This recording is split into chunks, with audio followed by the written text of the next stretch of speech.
G'day everyone, welcome back. It's me, the Palm. I'm joined by my regular co-host, Big Fazz. How are you doing?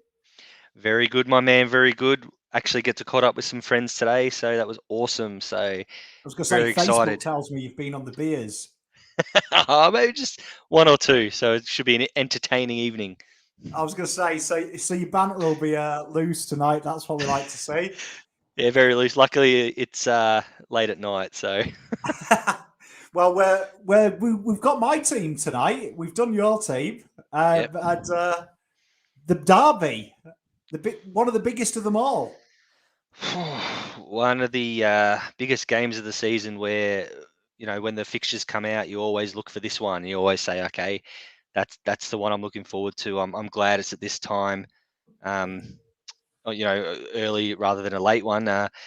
But a good game. I mean, we all know the struggles United have had in recent times, and obviously the quality of City, but that all goes out the window when it comes to derbies. That all goes out the window. Derbies are, you could be bottom, you could be top, but it all means nothing.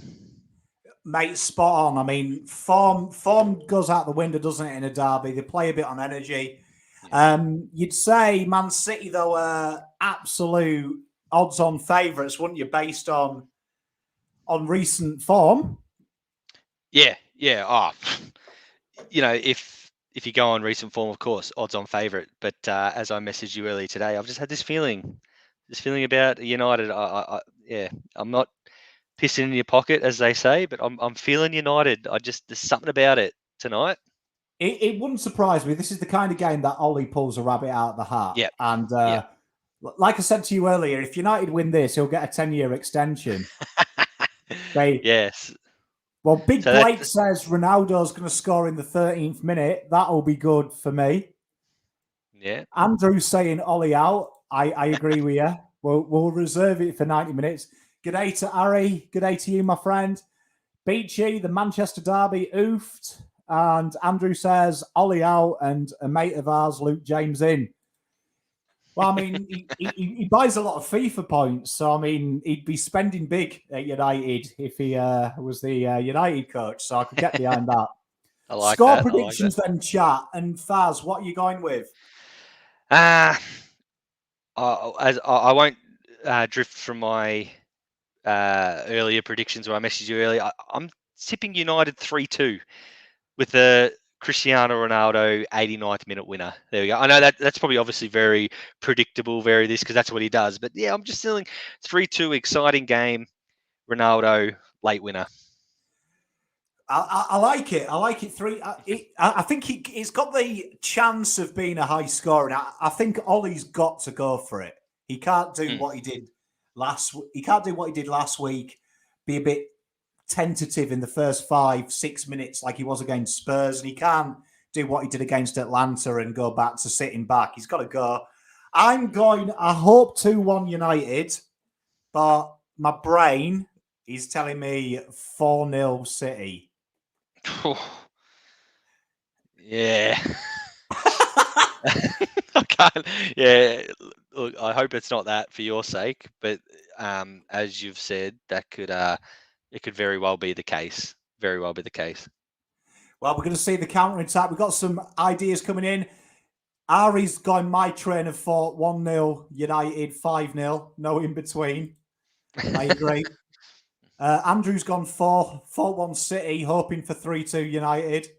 Hey there, Mehmet, how you doing, my friend? Yeah, it's a tough one, this, because I'm going in it like a count, like all the count and live streams, right? I believe we can win, but my brain is preparing me, so I'm not 28 bottles of beer deep, 7 a.m. crying. It's Yeah. preparing me. Yeah. No, I So we'll know find out. I know the feeling. You're going into a game where you're like, I think we can win. But yeah, against Man City, it's a big task. But I've had a feeling about United all week. They might do the whole Carlton situation where the coach is being battered from pillar to post, and they'll just pull a win out of their ass, which is what Ole does. You've said that. This is the type of game that Ole will pull out of his rear. And I also think the Ronaldo effect. This is the kind of game that I'd look at Ronaldo, big stage, big game. He'll do it. He'll do it. Yep. He'll go for it. But I mean, when I see this, like they're just putting the teams up now, that back three, Lindelof, Bailly, and Maguire, it doesn't say to me, you know, the 1815 England versus France at Waterloo. Yeah, it's not great. I'll give you that. Varane going down doesn't help. But look, I mean, it's probably the type of formation you need to go against. Man City, sorry. But I mean, have they been in the greatest of form? I'm not too sure about that. I mean, they've been winning games. Have they been that really the dominant Man City that we know? That's what worries me. They haven't had a yeah, statement win. Like Liverpool have had a yeah, statement win. Chelsea have had a statement win. City have just been like cruising at that 3-0 altitude. yeah. And I just think the due one. I mean, Ollie's on the screen now, and Andrew's saying Ollie is Teague's long lost twin. Same person, never been seen in the same room. It's on Optus Sport, Patrick, mate. Optus Sport, get on it. Maguire looks like Mickey Mouse in defence. He's a weird one, Maguire. I suppose the two big bits of football news are how bad Maguire is, and he costs 80 million. And the other one is another guy that likes to play five at the back that changes into a three is Conte. What do you think of Conte going to Spurs? What a great segue. Look, my immediate reaction was, geez, that's a good get by the Spurs, of course. Good manager, successful manager. But I do think he's also the manager. He doesn't like to stick around. He's a bit of a jump, typing manager. Win a trophy, leave, or he doesn't stick around for a long time. I can't say that with the squad he's got at Tottenham, he's going to be able to just win a trophy and leave. They're a project. So I think it's a good signing, but is he the type of manager who wants to do the project? Because he hasn't proven in his career to be a project manager. So time will tell, I guess. I always think it's an interesting one because, like, I look at his last job was Inter, wasn't it? His last major job.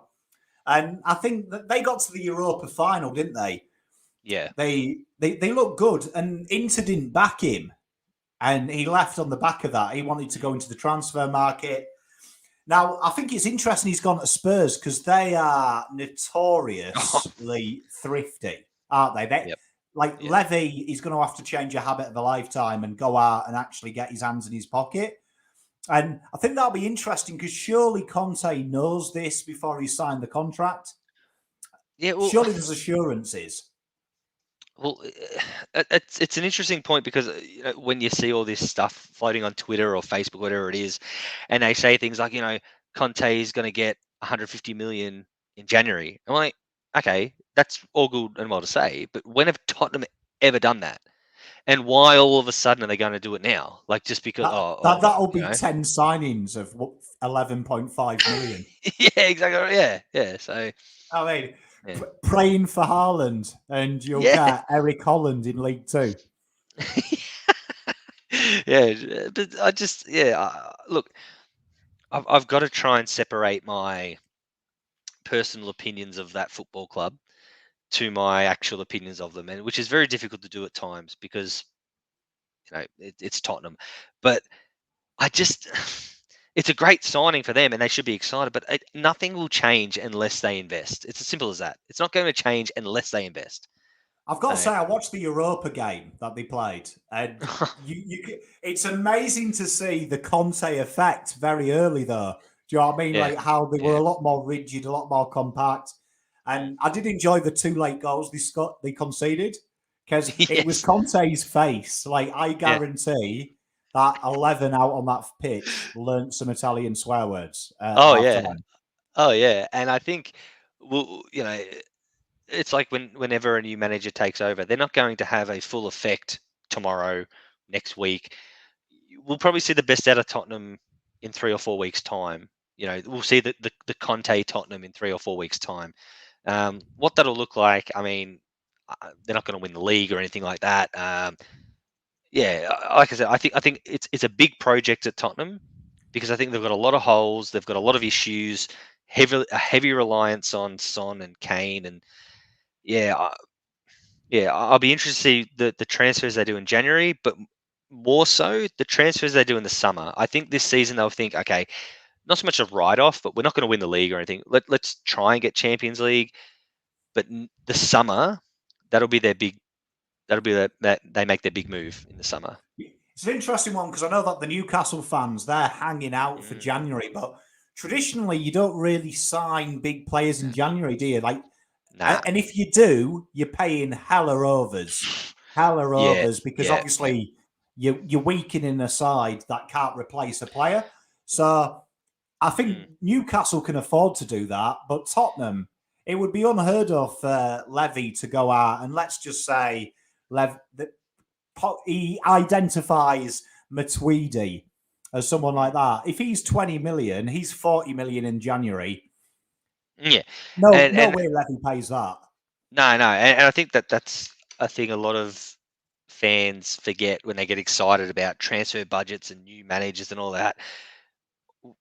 What they got to remember is now everyone knows that Newcastle has money to spend. So all of a sudden, the player they want, we know you've got the money to spend, so we'll make you spend it. So a player might be worth 20 million, but we know Newcastle got the money, so actually now he's worth 30 million. Sorry, you got the money, you want him, here it is. And especially in January, I mean, you're playing a fool's game if you're going to be spending money in January. You just don't do it.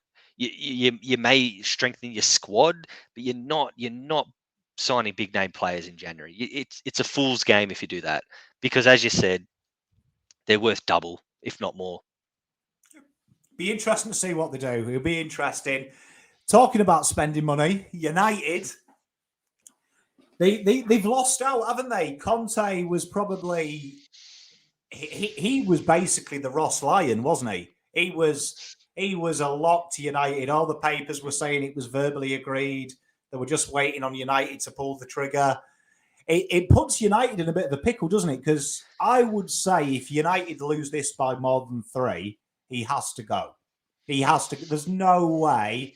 If United keep him after getting decimated by Liverpool and then embarrassed by Man City, he's got to go. And it'd be interesting to see who they turn to. Yeah, it's a good point. It does have a lot of Carltons about it, doesn't it? The Manchester United situation. Have they missed out on the best options because they're holding on too long? Time will tell, but you're right. I mean, Conte was linked forever and a day, and then all of a sudden now he's at Tottenham. If Manchester United were to sack Ole Monday morning, should the worst happen, I don't even know who would you go for. You know, that's the question. Who would you go for? Tough one. I mean, you could go for. I mean, you'd say you'd probably then be looking at like the Ajax manager, wouldn't you? He would be in the conversation. Zidane, no doubt, will be linked because, and I hate that appointment. I don't know. I mean, ideal world, it has to be a big name. I think it has to be a big name. The problem is the big names aren't quite out there or attainable for United. I would like to see them go bold and go someone like Graham Potter. Yeah, and I think we've spoken about this before about that bold, brave movement. We're both big fans of Eddie Howe, for example, who is now obviously Newcastle bound. But Potter, going Potter, that would be. You talk about bold. I mean, that's the next level from bold. I mean, that's so far out there. It's whether the United board can they be brave, because the easy option is Zidane or whoever, like a big name. Can you wait for Poch, whatever it is? But can they be brave? I don't know. I'm not too sure that they're going to be willing to be brave given what's happened. It's an ego thing at the moment, I think. I think if I could have anyone, I'd probably have Rodgers at Leicester. Mm. And it pains me to say it because he's an ex-Celtic, ex-Liverpool. So on both reasons, I can't stand the bloke. But I think looking at his ability to get the best and play good football and Yeah. deliver results, in my opinion, quite quickly, I think Mm. Rodgers would be my number one pick because I think he Yeah. understands the game. I think Ter Hag, Ajax, my one concern about him is he hasn't managed a top-level team in the Premier League. And it's all right doing it at Ajax, but Mm. I don't like. In my opinion, why I say Potter, I think United is still a project like Tottenham. Yeah, and I think it just depends what the United board want. You know, do they want an immediate impact? The signing of Ronaldo suggests that maybe you'd expected immediate impact. But there is a project. I mean, every club can be a project. Um, yeah, I honestly, I sit here and I scratch my head, and I think Manchester United, you're kind of in that limbo at the moment. You're not too sure what's going on, whether you're Arthur or Martha, as they say. You know? I think Carlton Forever 15 nails it here.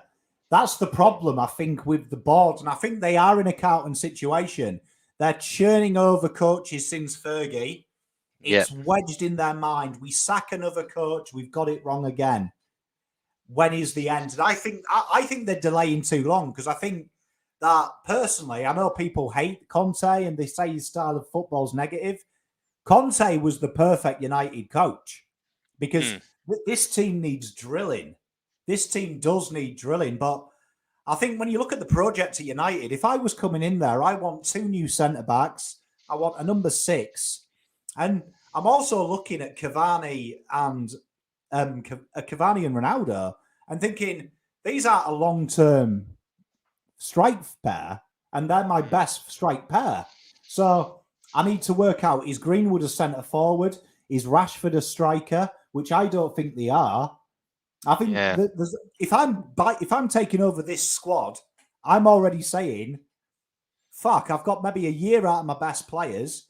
Pogba doesn't want to be there. I need centre yeah, backs. Definitely need a number 6, but we've needed a number 6 since Fergie left. I think I think personally it would allude to me a Potter or a Rodgers are the guys. Do you know what I mean? They are the yeah, guys who yeah. are Look, willing to build. I think that the question or the post just before was perfect, and a perfect analogy.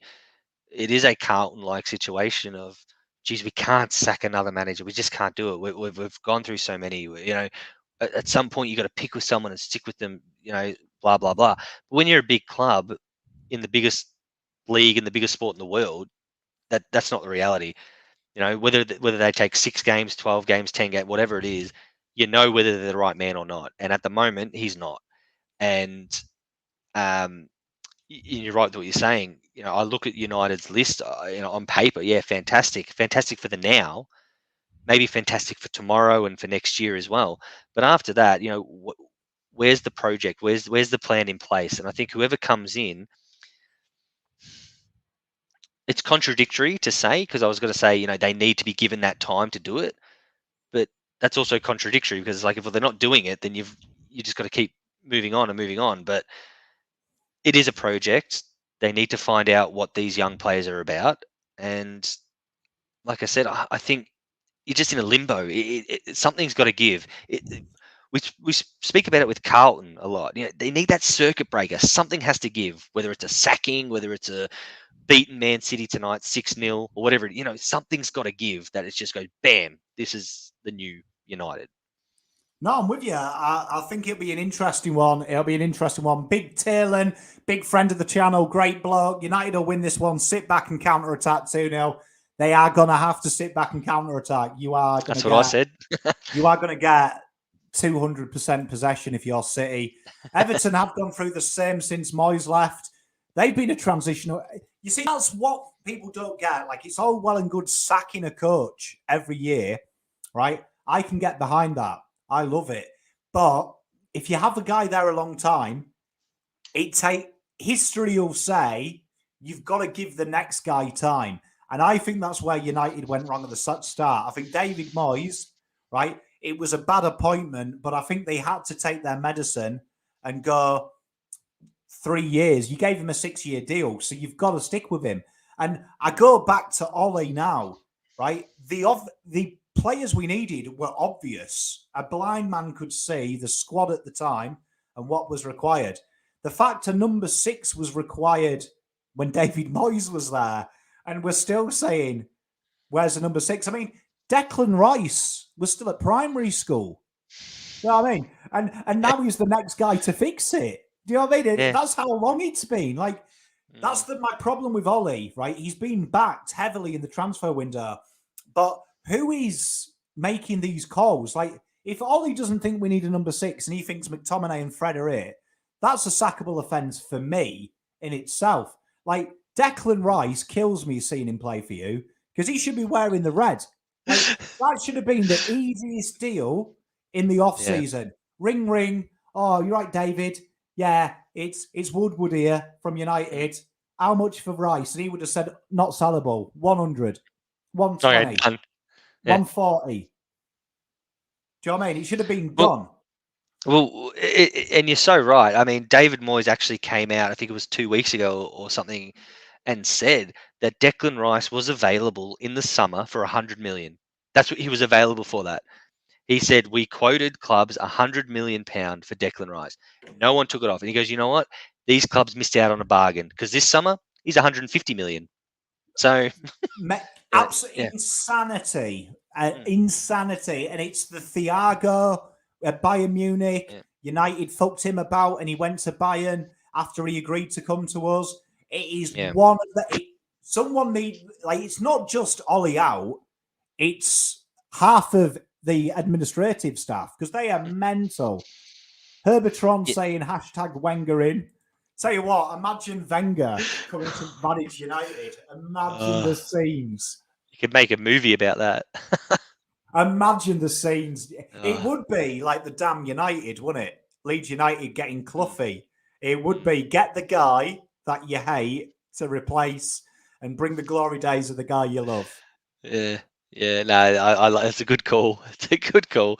But yeah, I think the United situation's an interesting one, and we, you know, we do compare it as we do to the Carlton situation, and you talk about the off-field stuff.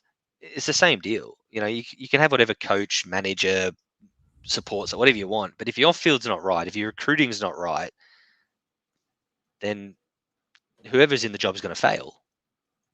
Oh, I mean, you look at United as well, like the wingers we've got, like there's a lot of money really in our list with that doesn't really get a game because it's impossible to fit them all in. And like Sancho, right? He's great. He's a great guy. I love Sancho. But my question is, you pay all that money for Sancho when you've got Greenwood and Rashford patrolling them flanks who are homegrown.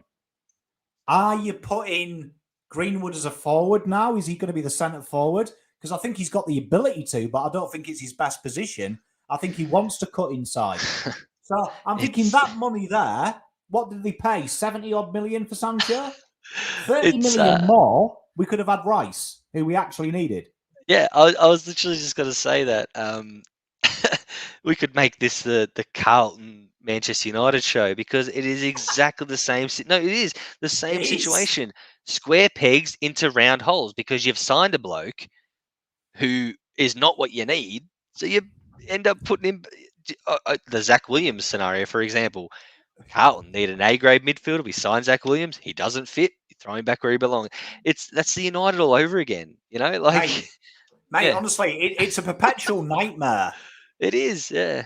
Perpetual nightmare that I just live in all the time. I live in. We've got Ben Lawrence here, big Liverpool fan. He wants United to win, but he thinks City haven't. Grealish, 100 million bench. You know what, right? I don't often talk nice about Liverpool or City, but Jack Grealish is the bollocks. He's one of my favourite players to watch. Hate the fact he's a City player. Yeah. I'd take him at United. Yeah, no, I love Grealish. I do. He's he had Manchester City written all over him halfway through last season. But yeah, look, 100 million bench player.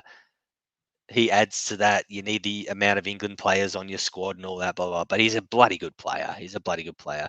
And you're saying, was it Ben Lawrence, massive Liverpool fan? How do you think they're going to go tomorrow night, just quietly? Well, I mean, interesting. I hate to say this to Ben because he is a big friend of the channel and I love Ben. But you know what? I've got a sneaky feeling. I've tipped West Ham. I've tipped your boys. I think I've spent too much time with you. I'm beginning to believe in Antonio. Yeah, look, they'll let you down. The more you believe in him, they'll let you down. But but no, look, I've had the feeling. I've had just a feeling. I think West Ham are a good showing tomorrow night. I'm very much looking forward to it. I'm very much prepared to be tired for work on Monday to sit up and enjoy a West Ham victory against Liverpool. I'm very much looking forward to it. Brighton were phenomenal last year. Last week they were phenomenal. They've set the way of doing it. Yes, 100%. And 100%. I hope David Moyes watched that game and replayed that game all week because they showed, yeah. Unfortunately, Abdul, we can't due to copyright. EPL will come after me. They'll string me up. Give them hell, Fazz. Bring back Fazz's rants. Oh man, that was thanks, Mitch. Love Mitch. He's a big fan. Fazz rants. I'm not an angry man anymore. I'm calm. I'm cool. I'm collected. West Ham top 4, top of their Euro group. What's there to rant about? Just look at him. Just living chilled. Living the dream. I'm gonna crack open a big fat cigar and just sit back and. How good sport. Loving life. Yeah, because Carlton aren't playing. Talon, Pep never seems to have an answer for counter-attack football. Look what happened in Porto. He does have an issue with it, old Pepe. But, I mean, just looking at this side here, it's interesting that you look at the City side. Like, you look at that bench. That bench probably starts for anyone, but, like, pretty much would get a game in all 20 teams, wouldn't it? Like Sterling, Grealish on the bench. Even Zinchenko, good player. Riyad Mahrez. Yeah. There's about $1 billion on that bench. Yeah. Jesus. But I think that front three, I mean, that wouldn't be keeping me up at night. The front three they've named. Well, they've got no striker, have they? So they're just making it up. But I mean, when you've got $1 billion worth on your bench, you probably deserve to make one position up. I mean, crazy that they've got that much talent and not one striker. Mind-boggling. Yeah, and I think they've never really been able to replace. They've tried to replace for Aguero, but they've never really been able to find another striker. I mean, we all knew they were linked to Harry Kane and all that, but yeah, it's bizarre for a team that's got all the money in the world to not have, one of the best strikers in the world playing for them. It's bizarre. I find it fascinating, to be honest. Taylor Bissouma made a huge difference for Brighton. Tell you what, again, a number 6, a guy that I did it in one of my videos last week, talked about the similarities between football and AFL and maybe the lessons that EPL could teach the tactically. And Bissouma was one of the ones we covered. Like, the ability to close down space and take away passing lanes is huge. The guy I'm worried about from City, and I know Taylor's a big City boy, is old Bernard Silva. I think Silva, for me, what he does, finds pockets of space, keeps the link up going. He's the guy that I'm worried about because there is no way on God's green earth Fred and McTominay are going to keep up with him. Like, I'd back both of them against KDB, but Silva's way too smart. How he drops so deep for the ball. I know Fred is going to be infatuated by him. And he's going to end up in all sorts of bizarre places because he just wants to get the autograph of Bernardo. That's a good call. It's a good call. He's a brilliant player. And you're right. It's two different types of players, isn't it? The tricky, fancy versus the, and generally the likes of Fred and that, they'll get sucked into his movement. And yeah, but the problem is if you put a yellow shirt on Fred, he'd turn into Vieira. Like United want to Yeah. do, you know when you play five-a-side and you decide to find some cheap kits at JB Sports, and Yeah. you're like, oh, I'll tell you what, we'll be Nigeria. I remember in 2000, I played for a work team, and we had the Nigerian kits from the '98 World Cup Yes. because they were like £5, so that's about Yeah. $10 in our local JB Sports. So I was like, tell you what, everyone's going to be Nigeria, right? They need to do that at United. Get the home kit of Brazil as our away kit, and you watch Yeah. Fred turn into a world superstar. Yeah, it's crazy, and you see it a lot. You see it a lot with these some of these players. They're just different class when they play for their country. Whether it's the formation, the other players around them, their passion, whatever it is. But you see it a lot. I mean, I can name plenty from West Ham point of view. Like Yarmolenko, Yeah, does Ukraine. nothing. He's Does nothing for Shevchenko. West Ham, but he bloody can't stop scoring. He plays striker for Ukraine, can't stop scoring. West Ham, bloody hell, man, he may as well be my nan out there. Seriously. I was going to say, I have seen Yarmolenko a few times for Ukraine. He turns into Shevchenko, doesn't he? Oh, mate, Like prime he's Shevchenko. it's just like I look at Ukraine players and say, geez, that Yarmolenko would be handy signing. Oh wait, we've already got him and he's no good. Mate, it's crazy. I'm loving this. United doing aerial drills. Yeah. Yes. It's good. They You need know a what's worrying, right? Is look at this here. Let's see Maguire. Maguire even looks vulnerable in a fucking drill. in one-on-one on his own. like, Yeah. like he's just warming up. I'm nervous watching him warm up. He doesn't want it. He looks like he doesn't want the ball. Tell you what, in about 10 minutes, he's going to have to face KDB, Grealish, Sterling off the bench when you're a bit tired, 70 minutes in. Long afternoon for him. Ben Lawrence, what have you got to say, my friend? So weird to say United win today. They'll be even with City, even with all the media coverage of Ollie out.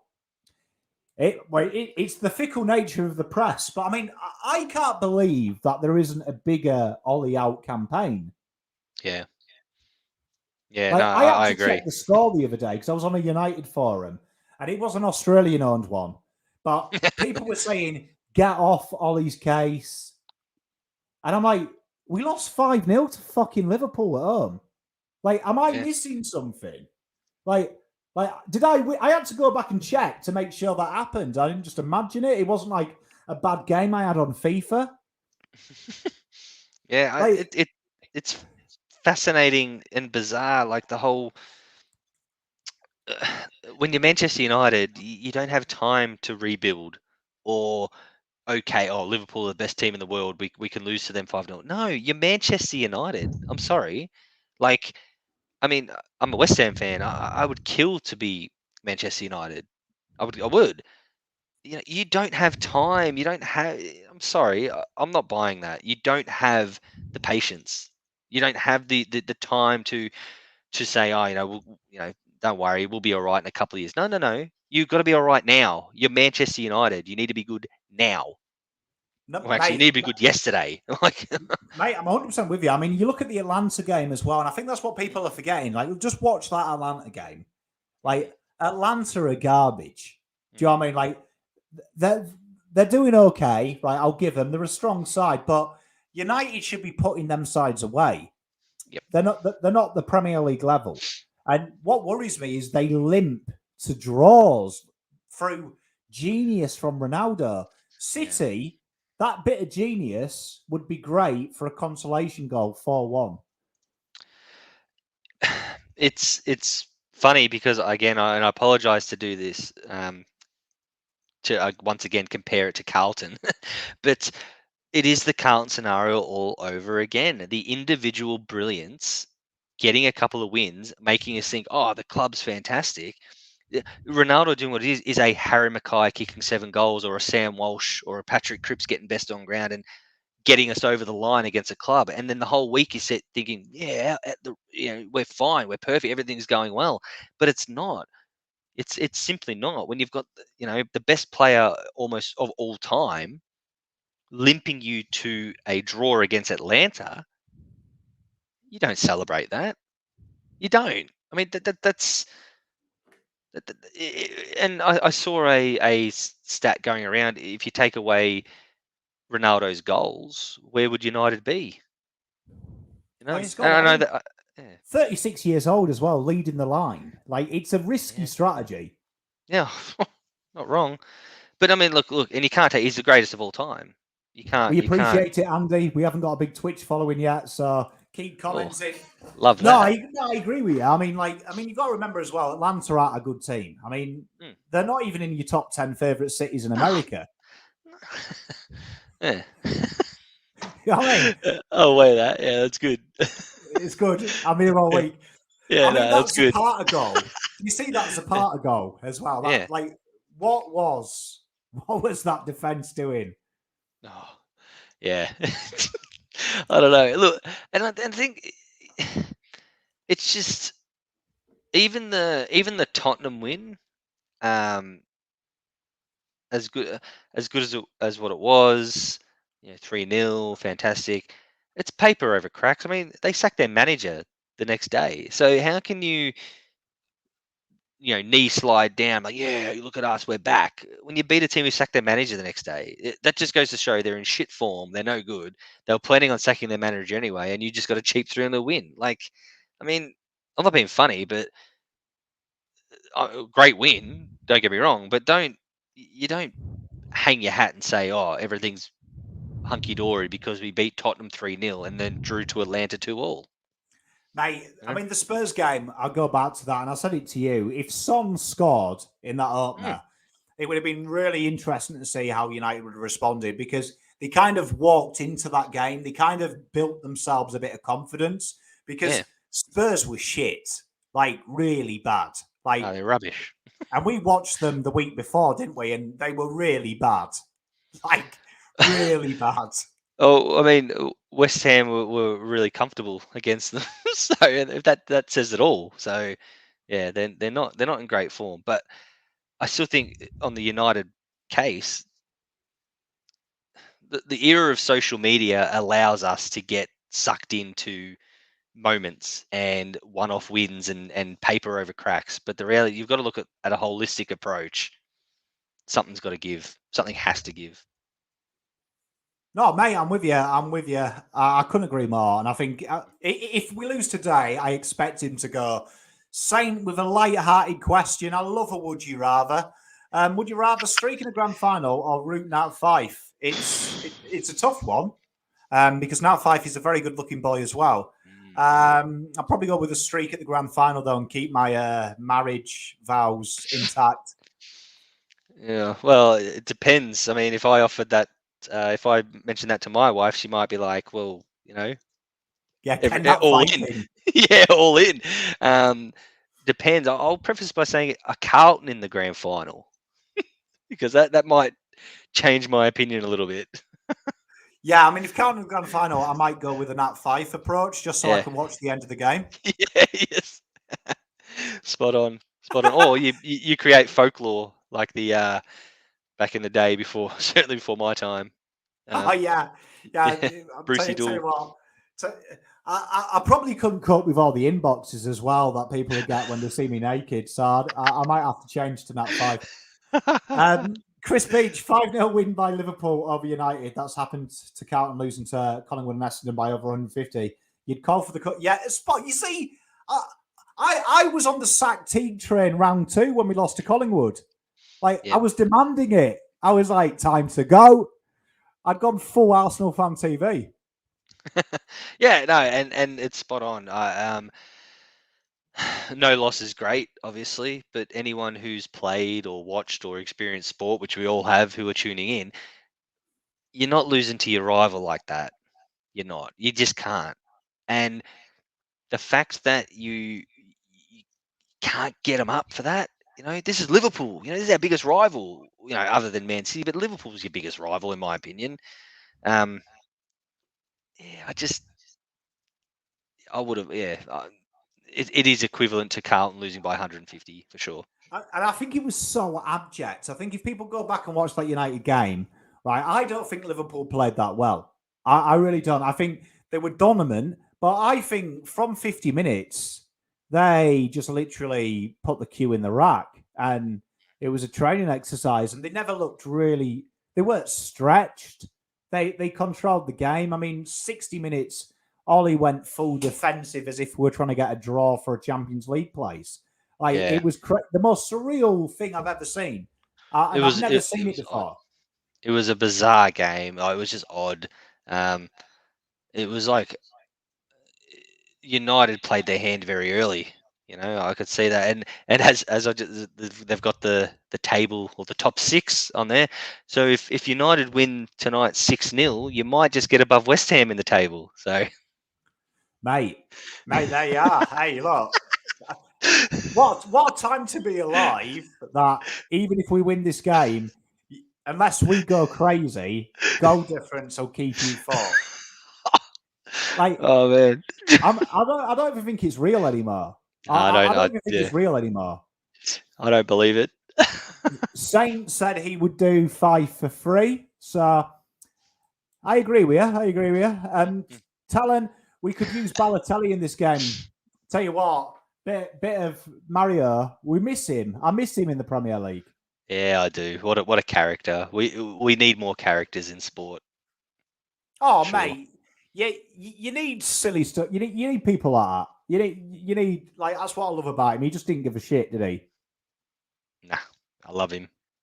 Talon, Liverpool just cruised the whole game. Maguire looked like the same. Beep. He was in the 6-1 loss to Spurs last year. Mate, Harry Maguire, right? And this is the thing, right? Now, a few of my Arsenal fans will attest. I was a huge lover of the legend that is Ramsdale. And I said to them ages ago, get Ramsdale in. Relegated goalkeepers who save. Why no one buys them, I don't know. Maguire is the flip of that. People thought he was amazing at Leicester. And I was like, look at how Leicester play, right? They're not a top 4 club. They're on the fringes. They sit back. They soak up the pressure. He's protected by 2 very good CDMs. It's hard to judge. And I've never rated him. And when I saw 80 million, I actually vomited a little bit in my mouth when we signed him. And still to this day, I can't believe Harry Maguire is the captain of Manchester United Football Club. Like, that is bants. There's not much I can add to that, to be honest. Absolute bants. Yeah, the price tag alone, 80 million. I mean, far out. English tax, yeah, whatever. But my goodness, he's yeah. I can't add anything else to what you said. You're spot on. Bants. It is pure banter, and just like it is pure banter with the lineup you're running with as a 5. What was it? Was it 5? Was it 5-2? Yeah, 3-5-2. That's it. Yeah. It's unbelievable. I mean, it's unbelievable. Like, I'm looking forward to this game, but I'm already depressed. Waves, I've got 160k to spend in FIFA. Who should I buy? Ooh, I'm rocking a bit of Vidal at the moment. If you get his Road to Champions League card, absolute filth. Barella's filth as well. Depends what position you need. If you've got a Premier League team, Rashford is ridiculous. It's disgusting. Son suggests Son. I haven't used Son personally, but everyone is frothing him. Sava, let's go draw. You think a draw? It could be a draw. It has the hallmarks of a draw. It's going to be interesting, this. I want to say I'm confident. I'm not. We'll see how it goes. I'm expecting to see United go hard early. Gratz is in chat. Go United. Love it, Gratz. Well, we're about, a minute away from kickoff. We're going to find out, aren't we? And they've obviously got the Remembrance Day reefs and all that, which is good. Yeah, we've got Remembrance Day in the UK. Yeah. So they'll take the 1 minute silence. Interesting there that you've got Gundogan, who I know Taylor's just mentioned he's back, but he's captaining City. and he looks like a captain. And then you add Mr. Maguire, and you're like, what's he doing there? Harry.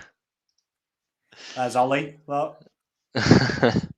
He's wearing white socks as well with a suit. That's a big no-no for me. Yeah, no, that's you know, when you're the manager of Manchester United, you've got to have a little bit of class about you. And white socks with the suit, I don't know. You see, my lucky red United shirt as well. I've got my third strip Ronaldo shirt on. I couldn't find my red strip, and it had fallen back on our desk where we put the wash in, and the dog had vomited on it. So that was a really good start. I don't know if that was the dog giving me a sign. You know what I mean? Don't do it to yourself, Dad. But we're going to find out. I'm really looking forward to it because what I want to experience, I want to see Pommy at full United nuff tonight. When you get up, I want to.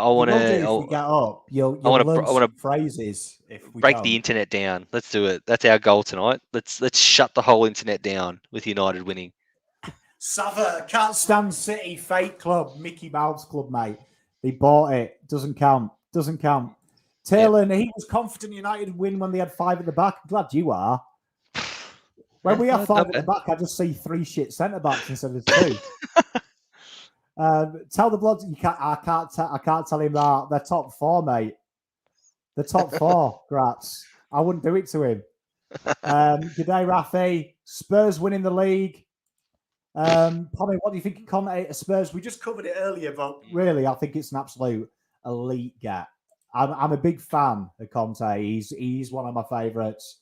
I'm going to bed after this, Rafi. I've got an early start tomorrow, and I promised the kids I'll go and play a bit of footy with them first thing. Yeah, it's always the way. What side that will be? Going from playing terrible, sacking your coach to winning the league. Imagine if, well, actually, you won't want to imagine Spurs winning the league. But imagine Conte tinkling his little Italian magic. Nah, it's not happening. It won't happen.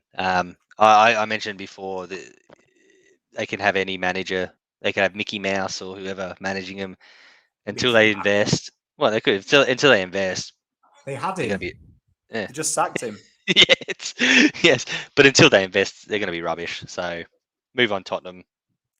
Taylor's spot on though. Spurs did really win El Sakiko. Man, that was one of the best ever promos for a game of all time.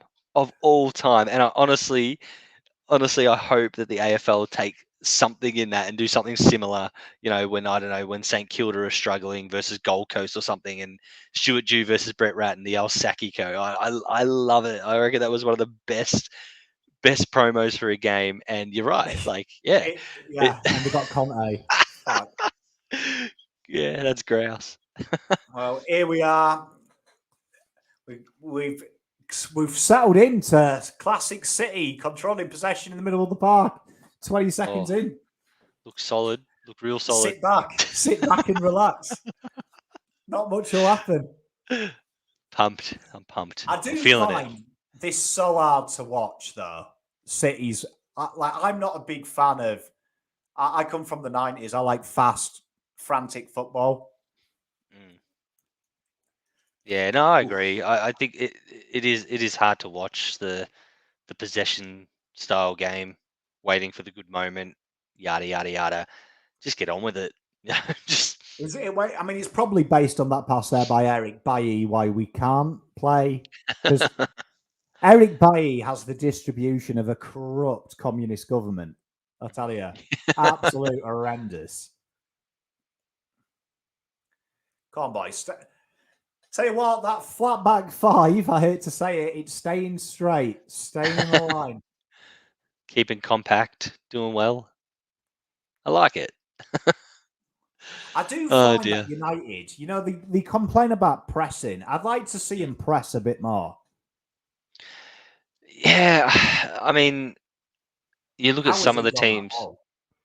You look at some of the teams floating around, and I just don't see how you can let the centre backs and the wing backs have that much time to pass the ball. I mean, I know obviously I never played at the highest level, obviously, but playing as a centre back in my time, I used to love it when the strikers or midfield sat off you and gave you all that time to just distribute the ball, do whatever you wanted.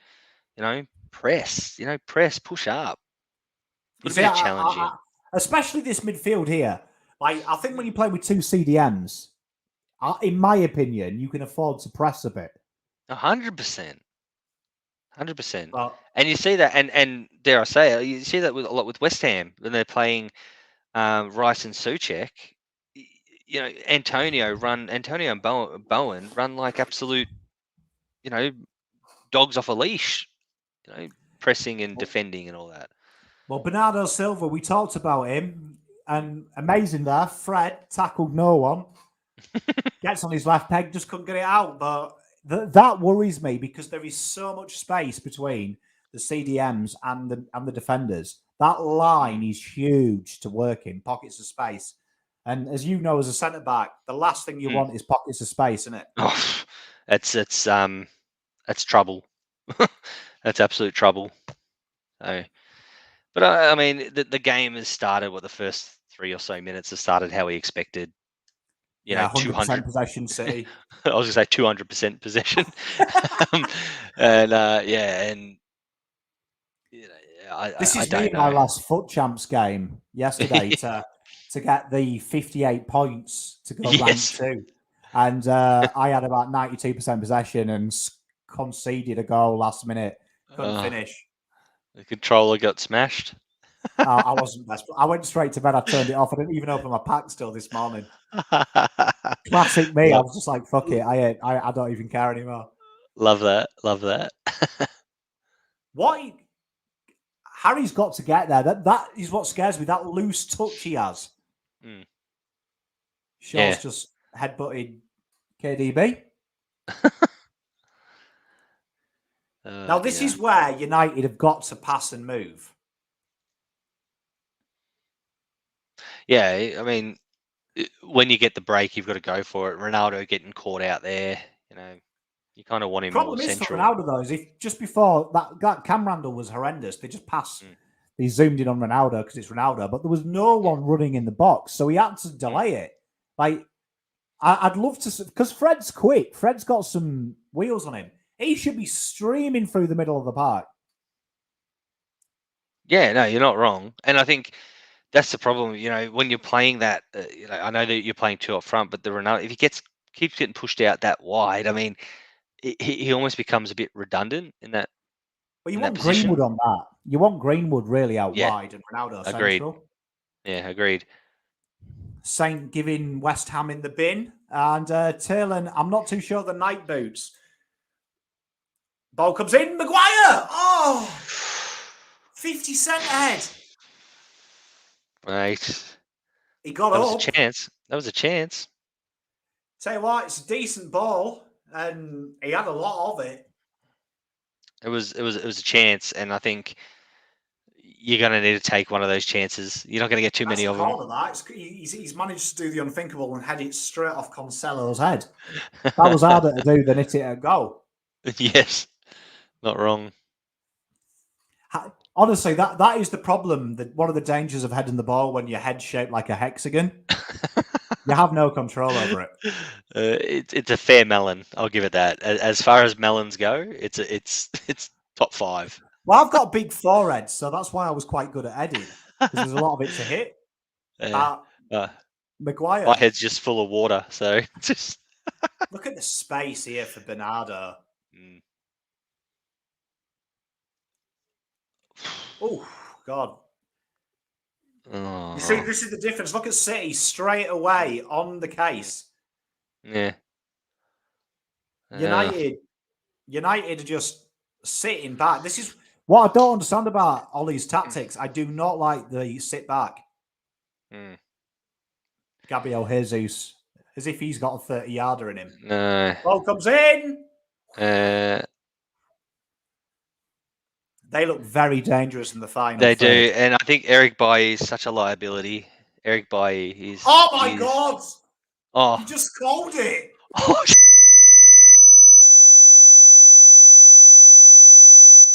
Eric Bailly. What's happened to your mic? Oh, they are. Eric Bailly. Fuck me. Did I call Eh, that? Did I? Eric Bailly. Own goal.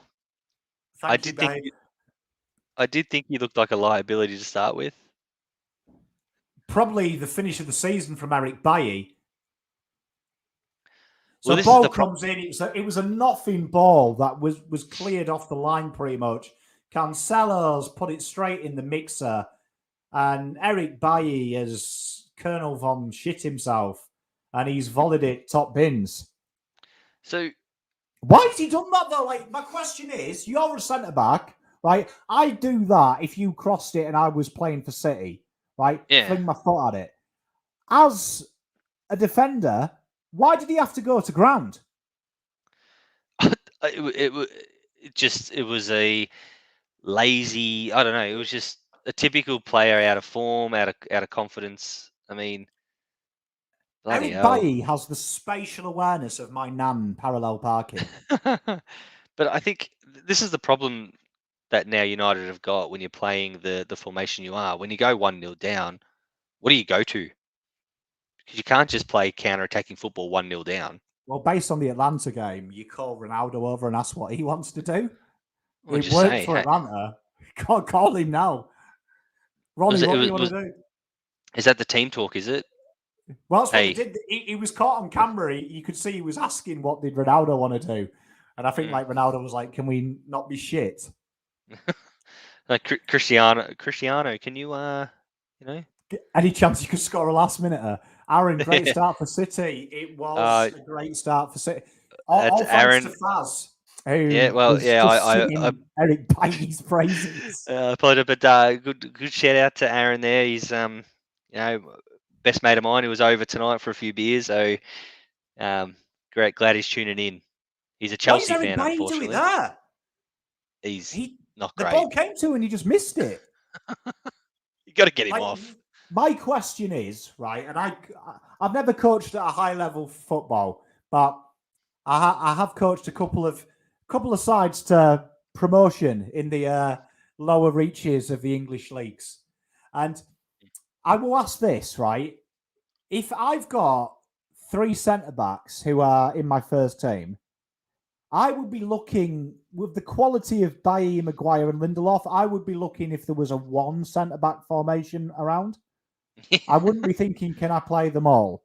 Yes, no, and I think again, when we spoke about earlier about Manchester United being a project, it's what do you do with these players who are probably on longer contracts, probably on big money? Like, what do you do with these players? Because they're not good enough. I'm with you. I'm with you. And watching United, look at them press now. They are pressing when United have got the ball. Where the fuck was that 10 minutes ago, lads? Yeah. It's all right pressing 1-0 down. Oh, I couldn't agree more. It's all right to fight back when you're losing, but if you do that from the start, United's midfield in the first 10 minutes was as close to Man City's midfield as the last girl at the dinner dance who's just found out she's got COVID. That's how much space they were giving her. Yeah. Bruno, well done. Oh dear. I'd be never sure of my defence if Maguire was there, says Aaron. Good mate of yours, mate. I'm not sure. Yeah. Maguire, the only thing I've seen Maguire do ever good was that penalty he scored for England, which pissed me off royally when he did it as well. Because I was texting my mate saying, you'll lose this. And then Maguire had the best penalty I've ever seen. To be honest, the best thing I've ever seen from Maguire is that picture that goes around social media of him on the fence talking to a couple of good-looking girls at an England game. Have you seen that picture? Yeah. Like, So yeah, no, Aaron, he really good mate of mine, best mate of mine. He's a brilliant mind when it comes to to football and stuff. Yeah, awesome, legend. Unfortunately, he goes for Essendon and Chelsea, but I won't hold that against him. We all have a cross to bear. United are a tiny club, Pom. They're getting tiny. I mean, What does look at Saint this think here. about West Ham? Like Luke Shaw, what is he doing there? Like, look how many people United have got back. I think did we talk about it a couple of weeks ago? And I said Luke Shaw. I mean, he had a wonderful Euro for England, the Euro in the Cup, and I feel like he's just playing like he's better than what he is, or trying to play better than what he is. He's got to go back to what the basics at a left back. Do the basics. Don't try and think you're bloody more than what you are just because you had a brilliant European tournament. He's just Mate, Luke Shaw. How Alex Tellez doesn't get in the team with Luke Shaw? Yes. Luke Shaw's the thinnest, fattest person I've ever seen. Like, he looks like he should be 40 kgs overweight, but he's somehow in shape. Like, horrific player. Like, Harry Maguire is tight as bramble if you paid 80 million for him. But at least tight as bramble had a good head. Not wrong. He does look a bit chunky. I'll give him that. He looks like, we've all had that mate, haven't we? Right? Mine was my big brother who could eat like 25 pizzas, but somehow stay like 70 kgs. That's Luke Shaw. Like, I guarantee Luke Shaw, if he went to the Sizzler, would have like 8 plates and he'd be fine. Yeah. I like to think that's me, but I don't know if it is anymore. It used to be me, and then the 30s hit, and now if I look at it, I put weight on. For me, it was when the kids hit. Yeah, I swear it ruined my metabolism. Yeah. Aaron, Luke Shaw was the next big thing. You see, Aaron's nailed it there. Tell us, for me, he's got to play. Bo comes in, and if Phil Foden ate broccoli, he would have reached that. Eat your dangerous greens. times at United. That over-the-top ball, killing him. Yeah, but with what Aaron said, he's right. Like, we all understand the Southampton academy conveyor belt, as they say. They had a good time there, but he did suffer some bad injuries, though, didn't he? Like, he had some shocking injuries, Luke Shaw. But I'm not excusing that. I still think Tellez is a much better option, but he was a very highly touted youngster. He was 10 years ago, maybe. Yeah. For me, I think when you're playing wing backs, especially like this formation, you want your wing backs to be A, confident with the ball, and 2, look for attacking positions. Yeah. Luke Shaw and Wan-Bissaka, for me, hate the ball in attacking positions. They shit themselves. So I couldn't think of 2 worse wing backs. Yeah, and they kind of what's the best way to explain it? Half good at things, or I guess say half shit at things. They're just not. They're not complete in any area of the game. They're just, a bit of. They get at 6s and 7s. They're just. Wan-Bissaka, yeah, we always talk about he's quick without the ball, but then with the ball and reading the ball, he's no good. Sure, can kick in a great free kick or whatever, but defensively, he's questionable. They kind of seem to be that, the jack of all trades, but in a shit way, if that makes sense. Mate, I'm with you. Questions there as well. Do you see that set piece? No one on the edge of the area for United. Yeah. Like, if that ball had come down, that was a routine volley back into the box. United, they look really unorganised, I think, just defensively. First of all. Yeah, well, I mean, how used to the 5 at the back or 3 centre backs would they be to playing? I mean, it's only been the last couple of games, so of course, when you're coming up against a 3rd season, 4th season, whatever it is, Pep Guardiola Man City team, of course they're going to be a bit uncomfortable in an unfamiliar formation. But it's also got to do with the players. I mean, none of them fill me with any confidence at all. I'm not going to lie. And I understand, there's probably people here watching saying, oh, look at this idiot West Ham supporter slagging off United players, but I can only call it as I see it. Yeah, we are top 4. No, They're a but I big can club only now. call it. Yeah, well, we're huge. But I can only call it as I see it, and they wouldn't fill me with any sense of confidence. Put it that way. Oof, tell you what, it's a good job Bruno goes down easy. Helping us out there. I've got to say, one thing I've noticed about United already is they look very vulnerable when the ball goes into the. You can see there's a panic emerging, and it seems certain players are pressing or not. Like Ronaldo cops a lot of shit. He's pressing. So is Yeah. Fernandez. Is it like Portuguese only press? Oh, Fred. Your mate. How do you not trap that though? Like when you're 6, you trap them. Mm. Look, I think there's a very with United. It's a team lacking confidence. You know, if we didn't know what was going on, and you just chucked this game on, you didn't know what the teams. You say, well, this United team, they're lacking confidence. They're, and you know what it's like when you're up against it. You almost try that little bit too hard, or you a little bit frantic with the ball, or too nervous to play on instinct. And that's what United look like at the moment. They just look like they're just players who are just bereft of confidence, just trying to just survive. That's it. They're like head above water at the moment. No, mate, I agree with you. Saying he wants to watch more Spurs, but he has to work the next day. Mate, these late kickoffs kill you, but you've got to do it. There's nothing better than losing and going to work with no minutes sleep. It's brilliant. I've done it a few Oh man, times this oh season. man, was it when we on I can't remember what day. I'm losing track of our wins, but I think it was when we beat Tottenham or whoever on Monday. I actually posted on where I walked in to work like Conor McGregor. I was like, walked in like this, and people are like, "What are you talking about?" Oh, what's that? I hit about midday, and I was cactus. I didn't. Oh, here we are. Oh, Ronaldo can't get to it. You know, Fernandez, honestly, what is his problem today? He has spent more time on the deck than he has passing today. Yeah, it's not great.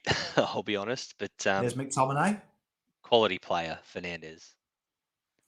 You know, this back three, when they're playing it across themselves in the back half of the ground, just so you know, mentally, I am dying watching it. It is the most nerve-wracking thing I've seen. It would be the same as if you put one of my kids on top of the Empire State Building pole.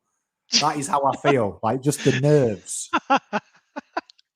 Yeah, I rate that. Horrible. Yeah, nah, it's yeah. Like I said, it's just a team that are bereft of confidence at the moment, and Oof, I I'll just tell you don't think what. this is not a position that United should be. Sorry, a formation that United should be playing. Especially with It's the it, gap there, because like you've got like what amazes me is look, McTominay's natural position is about an inch in front of Maguire. Like I know Maguire's bad, but is he that bad? yeah, Because if he's and that bad, don't play him.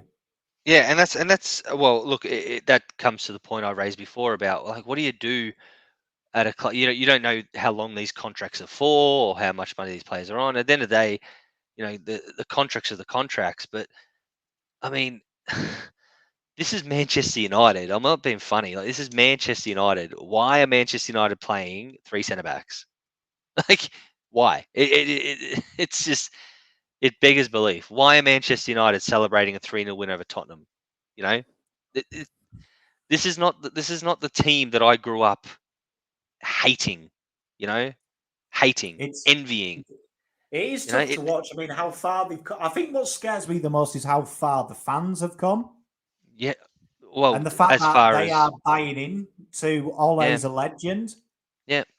No, and I know, and I know we do this quite a lot. We compare it to the Carlton situation. It's the same deal. You know, my dad and my late granddad, bless his soul, he'd be rolling in his grave if he knew that Carlton supporters were accepting what we're accepting, because Mate, I'm with you. that's just not Carlton. That's and what I'm saying now about Manchester United. This is not the club I grew up hating. that's what people would be saying about Carlton. Well, this is not the club I grew up hating. They're a shell of themselves, and this is what Manchester United is to me right now. They are just when I was growing up, Manchester United, I bloody hated them, winning trophies, Fergie, blah, blah blah blah, whatever. Now it's like, And it's the it's horrible. forlorn. It's the forlorn and basics. Like, look at how hard. Why is Wan-Bissaka not? He should be sprinting back. Fred's just put it back in the way of KDB. Do you know what I mean? Like, what is that? Like, what have I just witnessed there? That is shit. Like, it's like, and Pep's fuming that the ball didn't go across the face of the goal. Well, yeah. I mean, you raised it a few weeks ago as well, and I'm not being funny here, but Fred, you're not really signing Brazilian defensive midfielders, are you? Nah. You're not going to Brazil. No. I want a defensive midfielder. Oh, let's see what's on offer in Brazil. Like, that's not, come on. Like, mate, you don't go to a brothel for a hug, do you? And that's what Fred is. Yes, spot on. Yeah, like he's that's what Fred is. That's what Fred is. I wonder how many kids are up watching tonight. All you kids, ask your mum and dad. Yeah, ask your mum and dad what did Pom mean by that reference. Hey there, Lana. Good to see you, my darling. Like, oh, mate, honestly, if you don't laugh, you cry. But, I mean, this is just, it's bizarre. I don't like this formation, but then again, you're talking to a man that, if you don't play 4-4-2, I think you're a bit peculiar, to be fair. Like Yeah. what? Yeah, a bit old school. Like, me and my mate have just got Football Manager. We just got the early access. Yeah, we were going through our teams, and my mate was like, he was like, why have you got 4-4-2 going? I'm like, there isn't any other formations. This is a formation. That's just what you do. Yeah, no, I agree. I've actually logged onto that and had a look at it.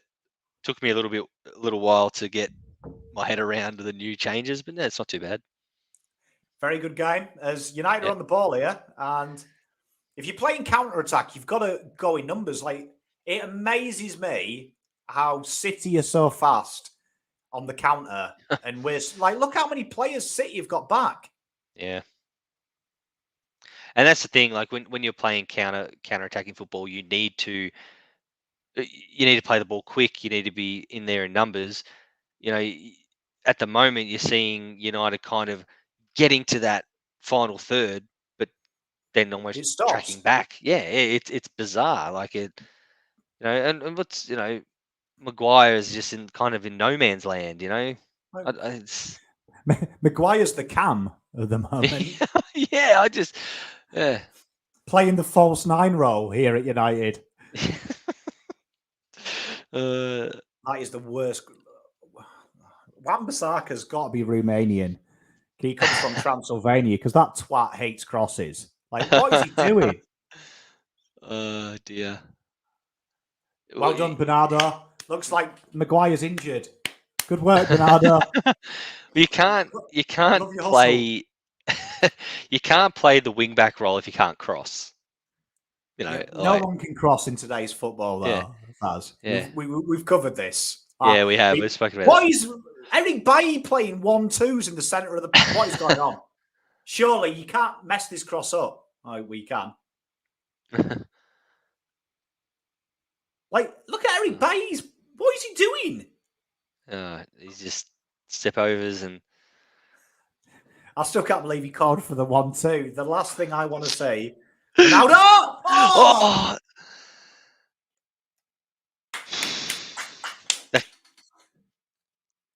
Touch of class from Ronnie there. Great save by Anderson. Yeah, could have been 1-0. Oh, 1-1, sorry.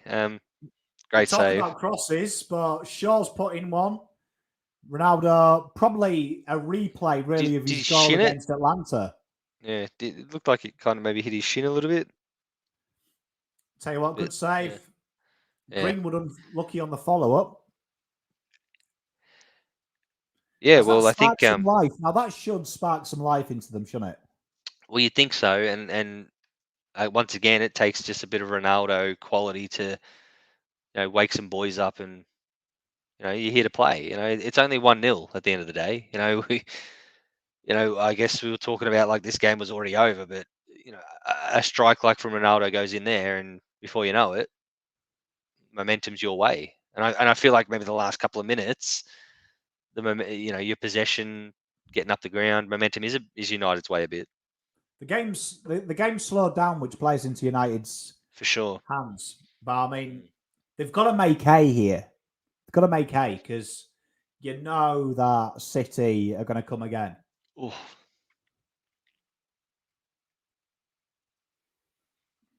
I think a question that that needs to be asked is, how long do we think Ronaldo can play for?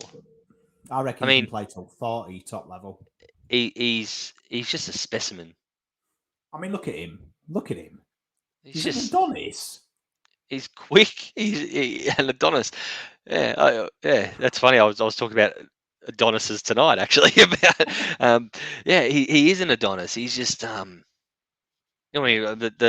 person posted before about streaking or Nat Five. Well, mate, replace Nat Five for Cristiano Ronaldo, and yeah, Ronaldo all day. We're talking business here. Mate, honestly, no, I agree. Ronaldo, I mean, phenomenal. Like 36, and look at the shape he's in. Yeah, elite. Well, half hour gone, 1-0, and best United have had. That was their only shot on goal as well, isn't it? Yeah. Peach from Ronaldo. Oh no. Oh, it should be 2-1. Going to be 2-1 here. Oh, save! Yeah, what a save! Who was that? Was that the keeper? Was that De Gea then? Yeah, that was De Gea. Yeah, grouse. I thought it might have come off a centre back, but no, what a save! That kept you in the game. I mean, that should have been 2-0, hands down. Tell you what, Foden might just be offside. I think when they check that, but I think Maguire kept him on. Phenomenal breakaway by Foden. Good ball by Foden. And unlucky by Jesus, but great. That was desperate defending. Yeah, that was huge. That was awesome. When I see the three at the back, I want to see you wide though. You've got to protect your wings, and I think we don't. This wing's so open at the moment. Oh, save! That's another save. United. If they don't put someone on the edge of the area, that's going to kill them. But again, De Gea's with 2 saves there, he's kept you in the game. In my opinion, it should be 2-0. It should be 2-0 right now. But look at the edge of the area. No one's there. Yeah. And Cancelo, like they've put someone there now to stop it. But Cancelo can ping them from there. Yeah. Well. Actually, that camera angle of with the ball, I did see on Twitter you posting how much you're in love with the ball at the moment. Mate, it's good ball that. It's a good ball. Very good looking ball. Daddy has asked for that from Santa for Christmas. Yes. I am all up. My wife actually Googled it the other day. It's like $200. Oh yeah. And she's like, $200 for a ball. And I'm like, buy it. I didn't ask you for the price. I asked you for the article. I was very well aware of how much it was going to be. There's no surprise here. It's a good looking ball. Sadly, AFL miss a trick with balls, I think. Oh, they do. You got such a. It's just another market, isn't it? Another thing you can make money on. Mate, soccer balls in my house were the best Christmas present. I remember the Mitre Premier League ball, getting that for Christmas. Absolute best thing ever. Going to school after Christmas with a new ball. Mate, felt like 10 men walking on the lunchtime field. Brand new Mitre Premier League ball. I love that. Yeah, look, those are the days. Unfortunately, I'll accept the pair of socks and some poorly made present from school for Christmas. Mate, honestly, it was grouse. Getting always used to get goalie gloves and a football till I was about 13, because the goalie glob's super important for park football because everyone takes a turn. Yeah. Yes. Yeah. You're right. I love that. I love that. Yeah, that's a good little segment.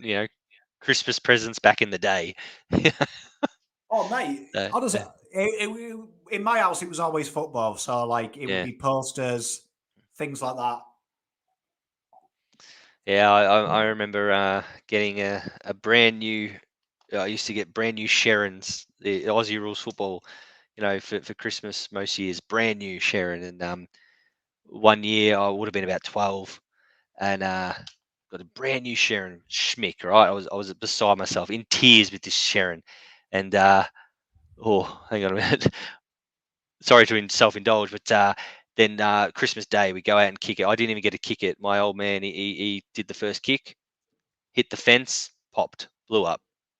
Christmas Day, Oh, I didn't even get a kick of my mate, brand new there Sharon. is nothing worse. I remember like new footballs going over the Yeah, fence, and yeah, it was like the sheer panic to get it back. yeah, yeah. Yeah, it was, yeah. Oh, Honestly, yeah. Harry Geez, another, Maguire nearly with an own goal. yeah. That's, geez, oh, nearly two own goals from your two of your three centre backs. How has he got three fuckers? How has he got these three clowns as centre backs? Good morning, Steve. Big game for Coventry later on. Massive Coventry fan is our good friend Steve. Love Mate, this Coventry. this is so easy for City in the middle of the park. Look, Mm. look at the gaps they've got down wide. Well, I'll be honest. If it Uh, wasn't for De Gea, you'd be 2-3-0 down. look at Lindelof's foot on that. Yeah. Oh, stay on your feet, Harry.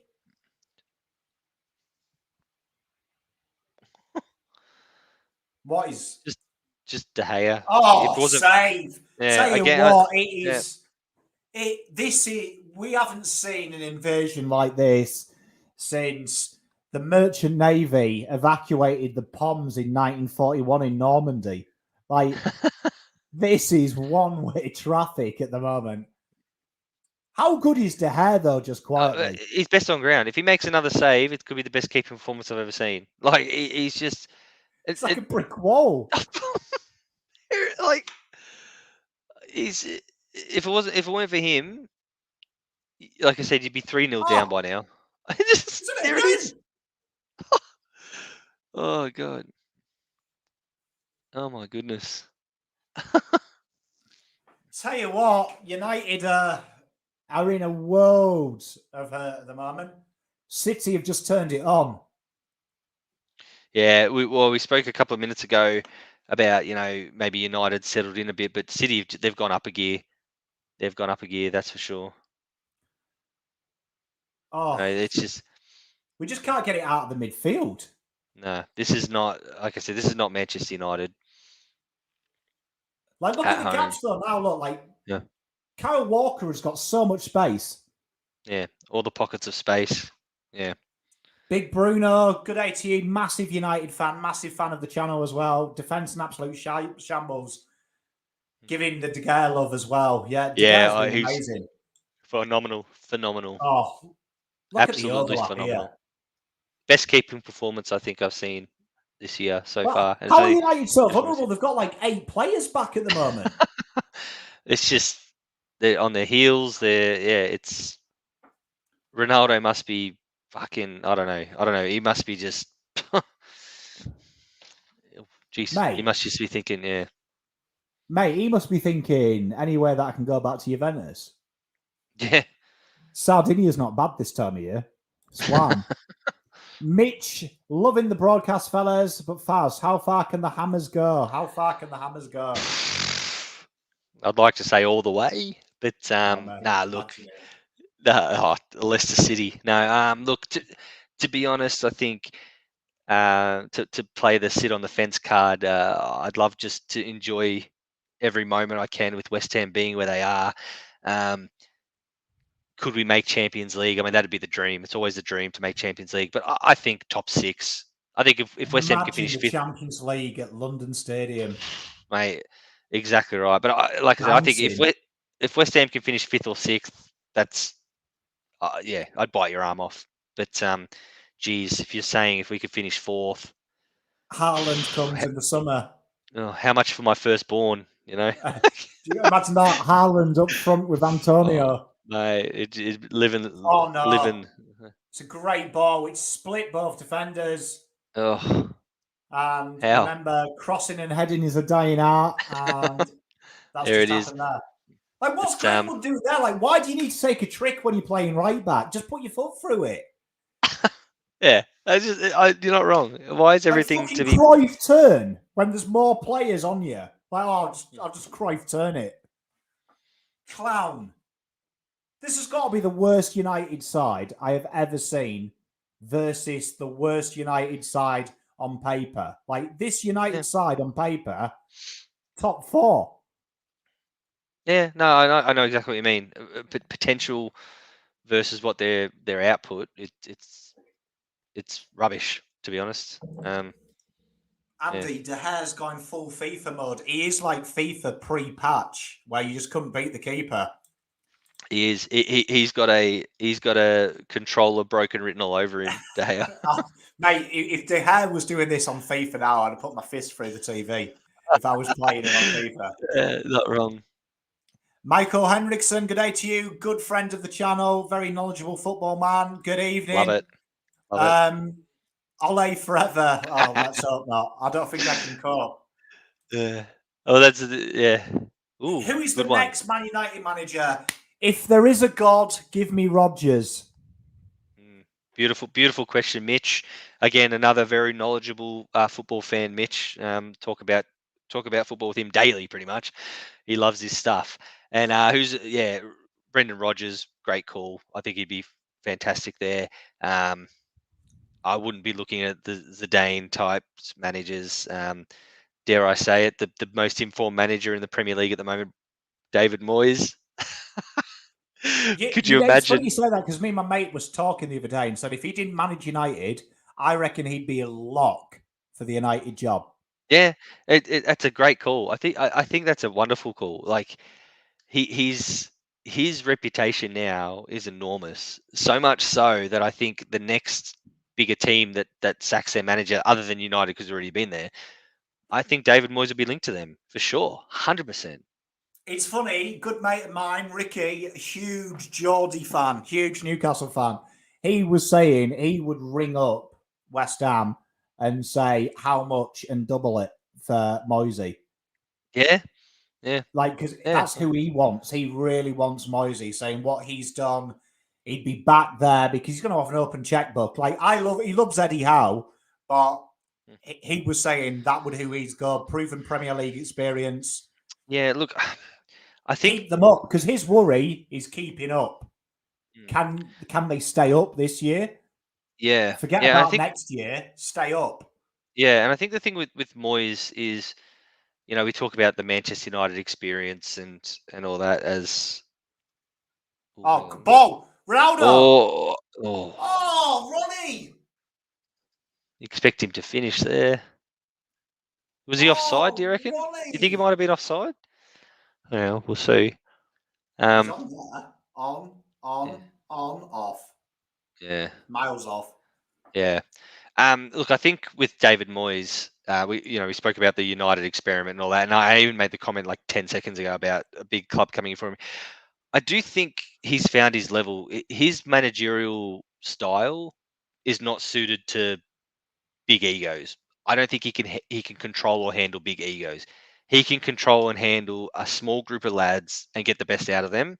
So he's perfect fit for the likes of West Ham or Newcastle or someone like that. So yes, that's a great shout.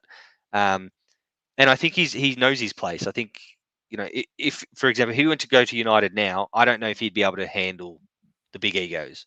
But yeah, do you know what I mean by that? I think with that no, mid-table mate, I agree team, with you. I agree with you. I think that was the issue we had, particularly at United. Yeah, like he took chips away and ketchup, and they cried about it. Like it's little things like that. I agree with you. And Michael here as well, as always, very good football man, Michael. It's about the right chemistry, staff, sports director. We talked about it at the start of the program, Michael. You weren't here for it, I don't think, but I said that if we sack Ollie, a lot of people need to go. A lot of people. Like United need a director of football, like a director of football, someone who knows what they're doing. You look at Tixie Bergenstein at what he's done at City, brings that in. You've got what's he called, Camolio at Spurs. They need someone in, because the problem is our acquisitions are shithouse as well. Like for every Fernandez, there's an Eric Bailly, and for big money too. Yeah, for big money. You don't mind having poor signings, if they're low cost and all that. But when you're paying big money, big name signings, it can't be an Eric Bailly. It needs to be, when United sign a player, they need to be schmick. You know what I mean? Oh, mate. I mean, the Varane is a great get. But like, we need another Varane, man. Like, yeah. Like 80 million for Maguire is advanced.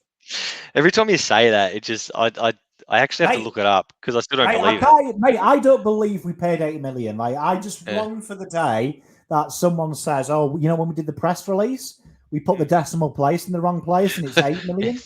Yes, you're not wrong. Oh dear. Yeah. Well, they've got a corner late on. 2 minutes to go.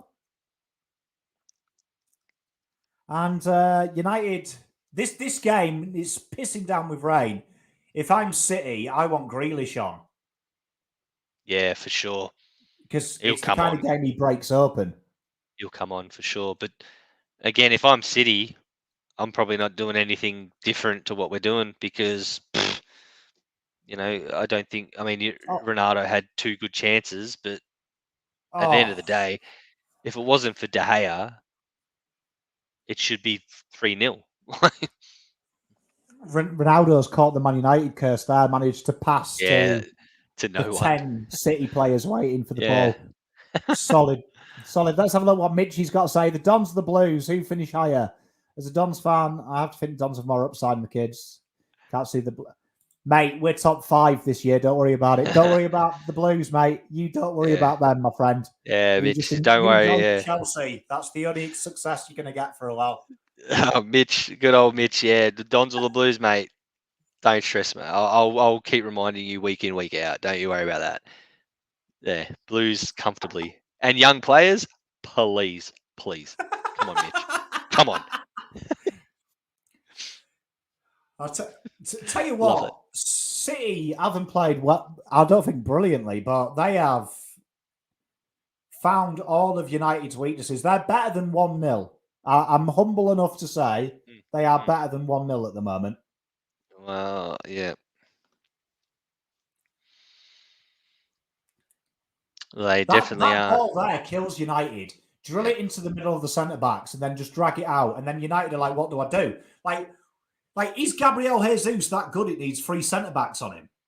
Oh, what are you doing? Oh. Honestly, Shaw and Maguire need to fuck off out of my club. Fuck off out of my club. What are they doing there? They just let that go through. They're just watching. Bernardo Silva, 2-0. Near post, ball comes in. God. And Luke Shaw and Harry Maguire look at each other and say, you know what's funny? 120 million between you and us. What was Luke Shaw doing there?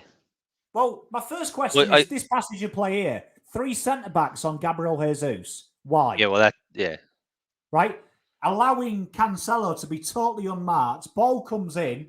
And Luke Shaw and fucking Maguire looking at each other.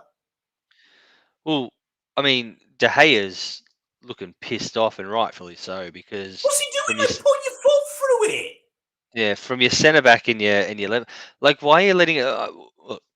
When I was playing, I always got told and taught you never let the ball bounce. Never let it bounce. Let the ball bounce. Don't care whether you head it 2 yards or whatever, or you put your foot through row Z. You never let the ball bounce. What's Shaw doing there? And kick that. You know what pisses me off? Go back to that passage of play. Maguire looks lost. He's the fucking captain. Yeah. He's the captain. Like, how the fuck are you lost? They've got a break here. What's it? if I'm De Gea, I'm sitting there and saying, mate, I've kept you blokes in this game, and you do that to me. Half time, United 2-0. And first goal, an absolute wonder. Half volley from Eric Bailly, top bins. It was a great finish. Look, City don't have a striker. You don't need a striker when you've got Eric Bailly in centre back. And a calamity for the last goal in the stoppage time. Shaw and young Maguire conspired to let a tapping happen. Thoughts? Well, my first thought is my prediction of 3-2 is still on, of United winning 3-2. That's still on. So I'll wear that. But my thoughts were, look, it's probably gone the way you'd probably expect. City have had majority of possession. If it wasn't for David De Gea, I said this before, if it wasn't for him, you'd be 4-0 down at halftime. He made some magic saves. The Luke Shaw Maguire there, I mean, that's inexcusable for Manchester United and for two players who are in the England setup to not have any sort of chemistry to know what's going on. Like, what the hell? I mean, you play next to each other week in, week out for United and at England. I mean, what are you doing? Mate, it's absolutely abhorrent. It's the basics. I mean, even if you look at it on a micro scale, little things that have happened. Having the number 6 as Fred, who's meant to be a number 6 break-up play and also start change from defence to midfield. And when he can't trap a ball under no pressure, there's your problem. Like, honestly, 2-0, can United sack a coach at half-time? And, like, Michael, he's right. He's taking the piss, but he's right. I have to laugh that Conte is gone. United is such a mess. Like, I said it last week. I'll say it again. If Conte is available, you bite the bullet. And somehow I live on a planet that Tottenham are a bigger club than United. That they sacked a coach knowing Conte was available, and they did it. And that is what United do. Because I'm sorry, I hate to say it, Ole Gunnar Solskjaer ain't a fucking legend. He scored a goal in a Champions League final, right? Is Teddy Sheringham a fucking legend? Do we give him a go because he scored as well that game? Like, come off it. This guy is so out of his depth. He's drowning. United are woeful. I mean, he failed at Cardiff, didn't he? I mean, mate, many Cardiff, years ago. That was one of the worst sides I've ever seen. And he had an average record in fucking Norway. Like, yeah. I was shocked when I checked the Norwegian league that there was more than 2 teams. Yeah, I can't say I'm overly familiar with the Norwegian league. It's not one I get up for and check, but so genuinely was shocked. I was like, Dan, name a place in Norway, and I was like, Oslo, Molde. And they're like, oh, there's like about 20 teams there. I was like, really? Is there? Yeah. Like, it's the Intermold? Deportivo Mold? I have to admit, if I had to choose, Oslo, they're my number 1 team from Norway. I've backed them, supported them there. Well, Taylor said 2-0 United. It's 2-0 City, so maybe you just got your poles crossed. Bruno, what an embarrassing bro, mate. Honestly, as a fellow United boy, I don't even know where you go from there. Oh, yeah. I know you. Michael is the expert of all things. Yes. There is the weakest league. Well, I mean, that explains it to us. I mean, that's all we need to know, isn't it? I mean, well, I'd like to know what's the strongest league in that area. Yeah. Which is the strongest league? I'm going to guess while he answers. Yeah. I reckon Denmark's league would be pretty feisty, wouldn't it? Finland. Yeah. I can name a few teams from Finland as well. They've got a good league. Yeah, I'll be interested to see what he thinks of that. But as Bruno said before, Sweden. Yeah, of course. But yeah, my geography skills aren't obvious. Well, we danced around every fucking country but Sweden. Yeah. But what Bruno said before about embarrassing from United, like I said, from a non-United supporter, this is not Manchester United to me. You know, you're at Old Trafford. This is not. Yeah, you may be wearing the red with the badge, but it's not Manchester United, in my opinion. It's just not, and it hasn't been for a little while now.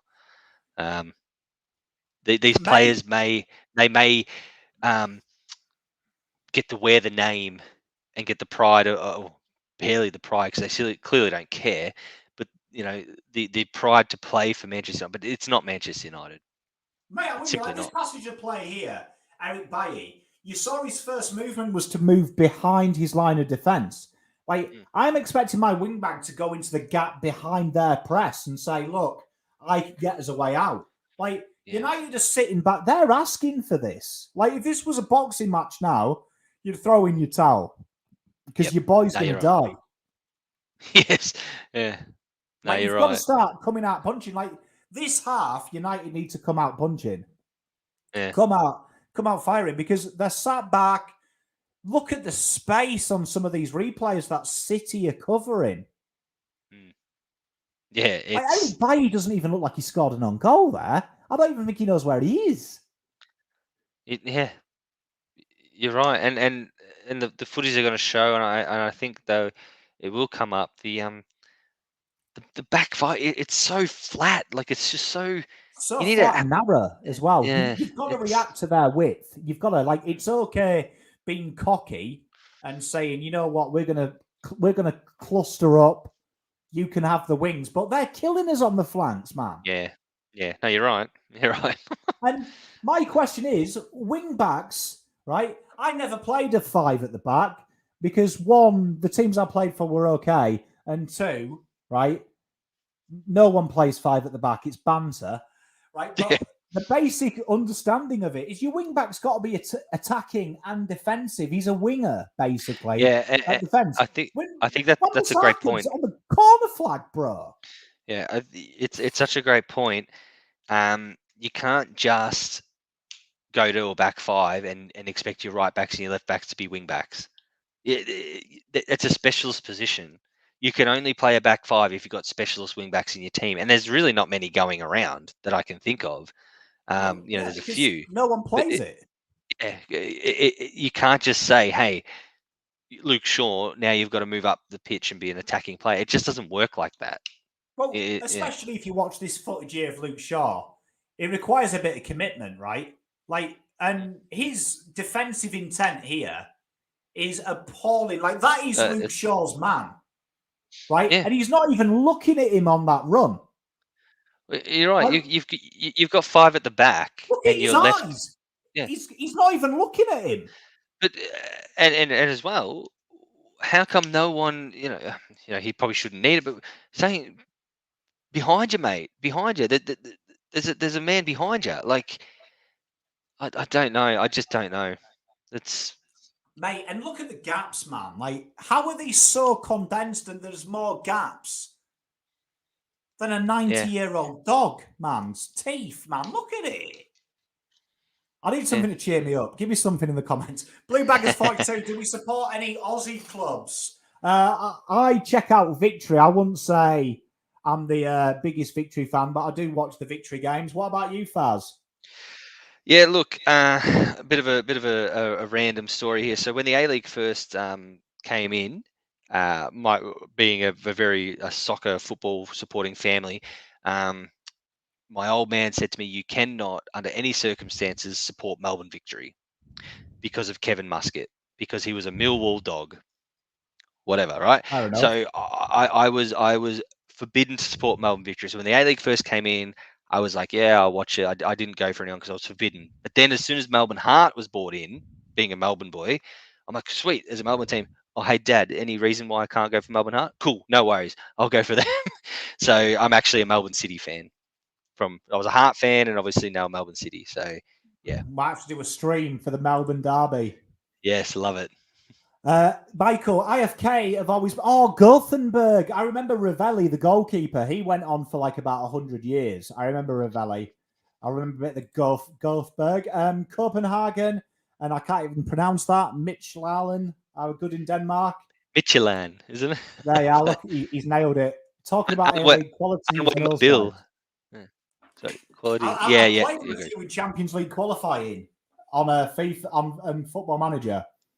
Mm. I've had a Danish away trip.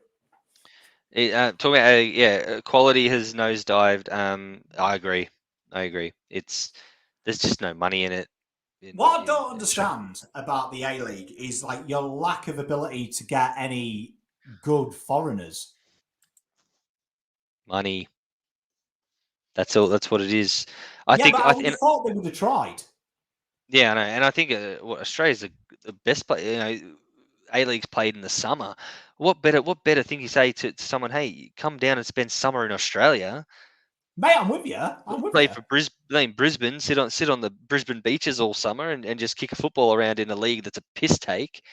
Surely someone.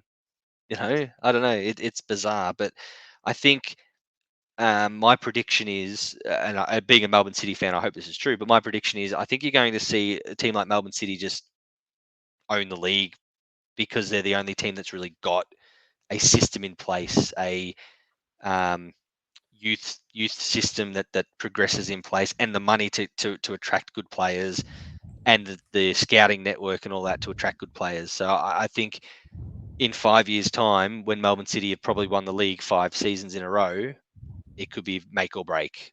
So no, mate, Spawn. I agree with you. I think that's the problem, isn't it? Because football is a money game. Yeah. City obviously don't they? They have the budget, don't they? They have the budget. They are part owned.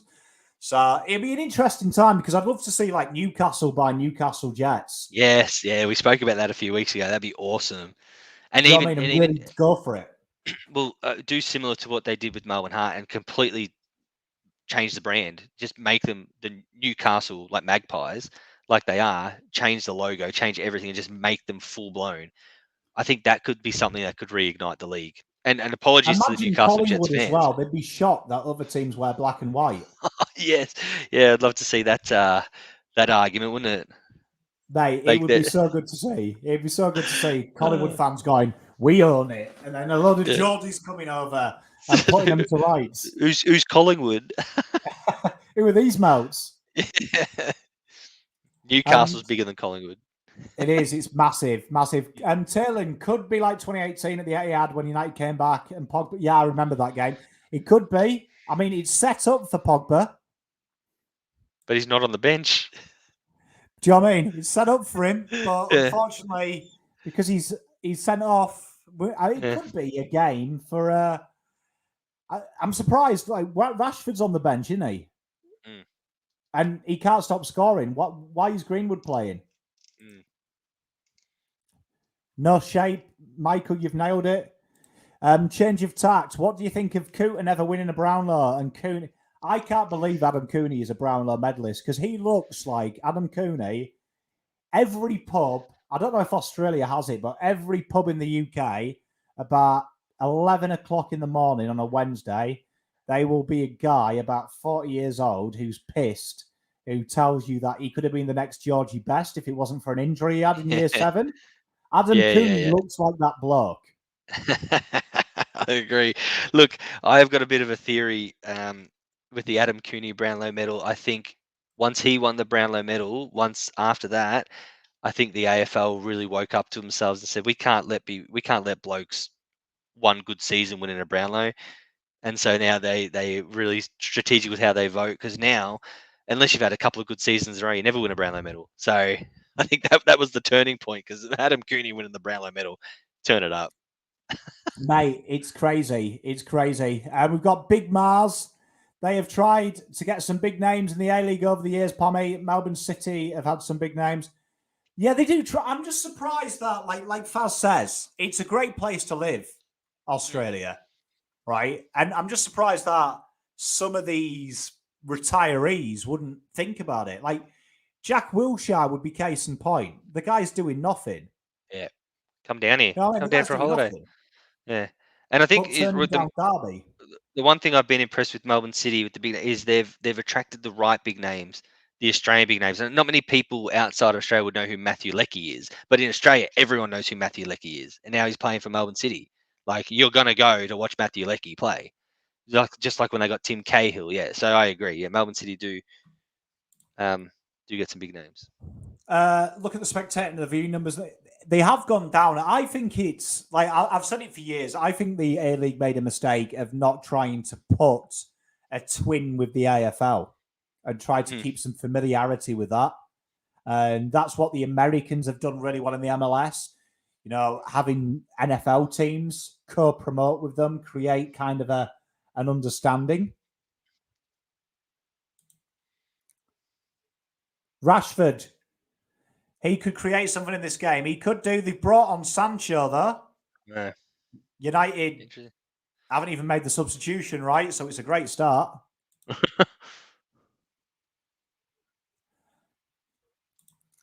Where's the Zach Dawson print? We sent it off Friday, Big Brian. Big Pez, good mate of mine.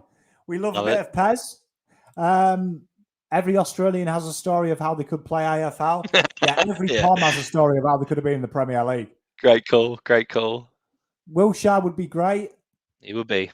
This is interesting. Mitch, what tattoos do you have, and what do they say? You seem like a man who loves his ink. I do. I've got a few tats, and it's a bit of a piss take, this one from Mitch. So I appreciate that. The people like to take the piss. It's actually on my arm here. It does say, it says "Fortune's always hiding." So I've got a bit of a West Ham tat on my arm. So that gets a bit of a piss take a lot of times. So thanks, Mitch.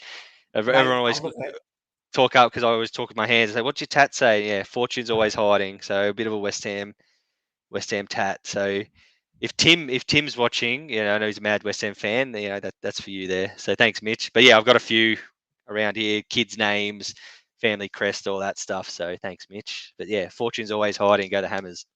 Mate, I love it. I love it. Without the Lowry family, professional football in Australia disappears. Great call. It is a great call. I've heard about this, and I was actually saying this to my mate today. The rules around supporting are mental, right? You can't treat football like AFL. Like, you need a bit of passion. You need a little bit of brutality. You need it. Yeah, no, I agree. I couldn't agree more. And you know, I've pre-kids. I used to go to the games all the time. Melbourne Heart, then Melbourne City games all the time, and you know, police escorts with you know, horses and stuff like that for a crowd that's like, what, 5,000 people. You know, grow up. You know, what do you think? So, and then the limitation on the things you can do. Yeah, that's a good call. Sometimes you need to. You know, I don't want people getting hurt, and I don't want stupidity happening, of course. But sometimes you need just a little bit of something. Nah, get on the beers. Have a big tear up in the car park. There's no better about it. Love that. Can't watch at the minute as Ronaldo been MIA. He's been active when the ball's got near him. It's just that they can't. He had a great chance saved by Edison. Great volley, but not much. Finally, Ole, Sancho on. What about Rashford and Van der Beek? We were just saying that Rashford, I think, can change this game. And Van der Beek, I don't know what he's got to do to play. Yeah, mate, I've been saying this for weeks. I love Donny. He'll leave.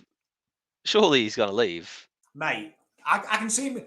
Me and my mate, my Newcastle mate who I was telling you about, we were talking about Van der Beek, and I was like, I can see him going to Newcastle in January and absolutely tearing it up.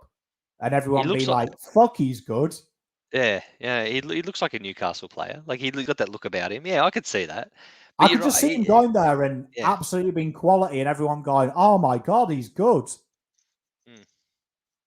Yeah, no, I've been on it for a long time. I really like him, and unfortunately, he does himself no favors with some of the silly things he does. But no, he's a good lad, I think. You can't tell me, all things being equal, Ollie believes McTominay, and I love McTominay because he's like Vieira for his country, right? Or Fred are in the same path as Van Dijk. He can't possibly. Oh, yeah, you're right. Like, but, mate, crazy. Like, I mean, it's great he's got Sancho on, and we can't even get the ball in the final third. Well, I think the question comes up, and I guess it's with no level of disrespect, but we talked about Declan Rice before, but why would Declan Rice leave West Ham for United in January? Let's just say if that was to happen, why would he? What Well, you probably talk not about? now. Yeah, but I mean, obviously the prestige of playing for Manchester United, of course. I mean, that take that out of it. But you talk about a team, West Ham seem to be playing every player on the same page. The managers loved, the players, there's not one player in the whole squad who is disliked pretty much at the moment. To what seems, if he was to leave, to go to what seems to be a team that's so divided, so lacking confidence. Why would he want to go? Mate, I'm with you. I think if you've got Ollie there, and I was a professional footballer, there is no way on God's green earth I'd go to United. Yeah, yeah. Well, I mean, there's even talks No about way. is Lingard going to come back to West Ham in January? I don't know. Like I always thought the Ronaldo interesting. deal was Haaland, meant Haaland's coming next year, and it's a stopgap for Haaland, gets the team used to playing with a player as good as Haaland. No way in hell Haaland's coming to United. No, not if like he this. is, he's crazy. And I guess it's just it's relying on the prestige. That's all you've got at the moment is the name, because it's got nothing to do with how you're playing or whatever. It's the draw of playing for Manchester United is the only thing you can really sell at the moment. We're the biggest club in the world. I think if you were watching this as a footballer now, I always think that the way you sell it is you can be the difference. I don't know the way we play under Ollie. There's no way you can think it, unless you're Messi and thinking, you know what, I could be that touch of class Ronaldo is. But we can't even get it out of midfield, man. Like, this is crying for a number 6, like Basuma, who we talked about at the start, to break the game up. And we got Fred. Right. We got Fred, mate. I mean, the guy hasn't even got a good single name. yeah. For the one name player, it's a pretty poor one. I love Jesus. it. Yeah. Mate, look, you're probably sitting here thinking, how long till Carlton season? But then, just counting down the hours. Can't wait. Yeah. It's a sad state of affairs when you're looking forward to that. You know what is amazing as well? My last rant about tactics is he's asking Sancho to stay out wide. Now, if anyone watched Sancho for Borussia Dortmund, right, his skill set is getting the ball out wide and cutting back inside. That's what he likes to do. He doesn't like to stay out wide, right? No. And for God's sake, Ollie's never seen Sancho play. He thinks he's got gigs. Yeah, and I actually think Ollie thinks it's gigs.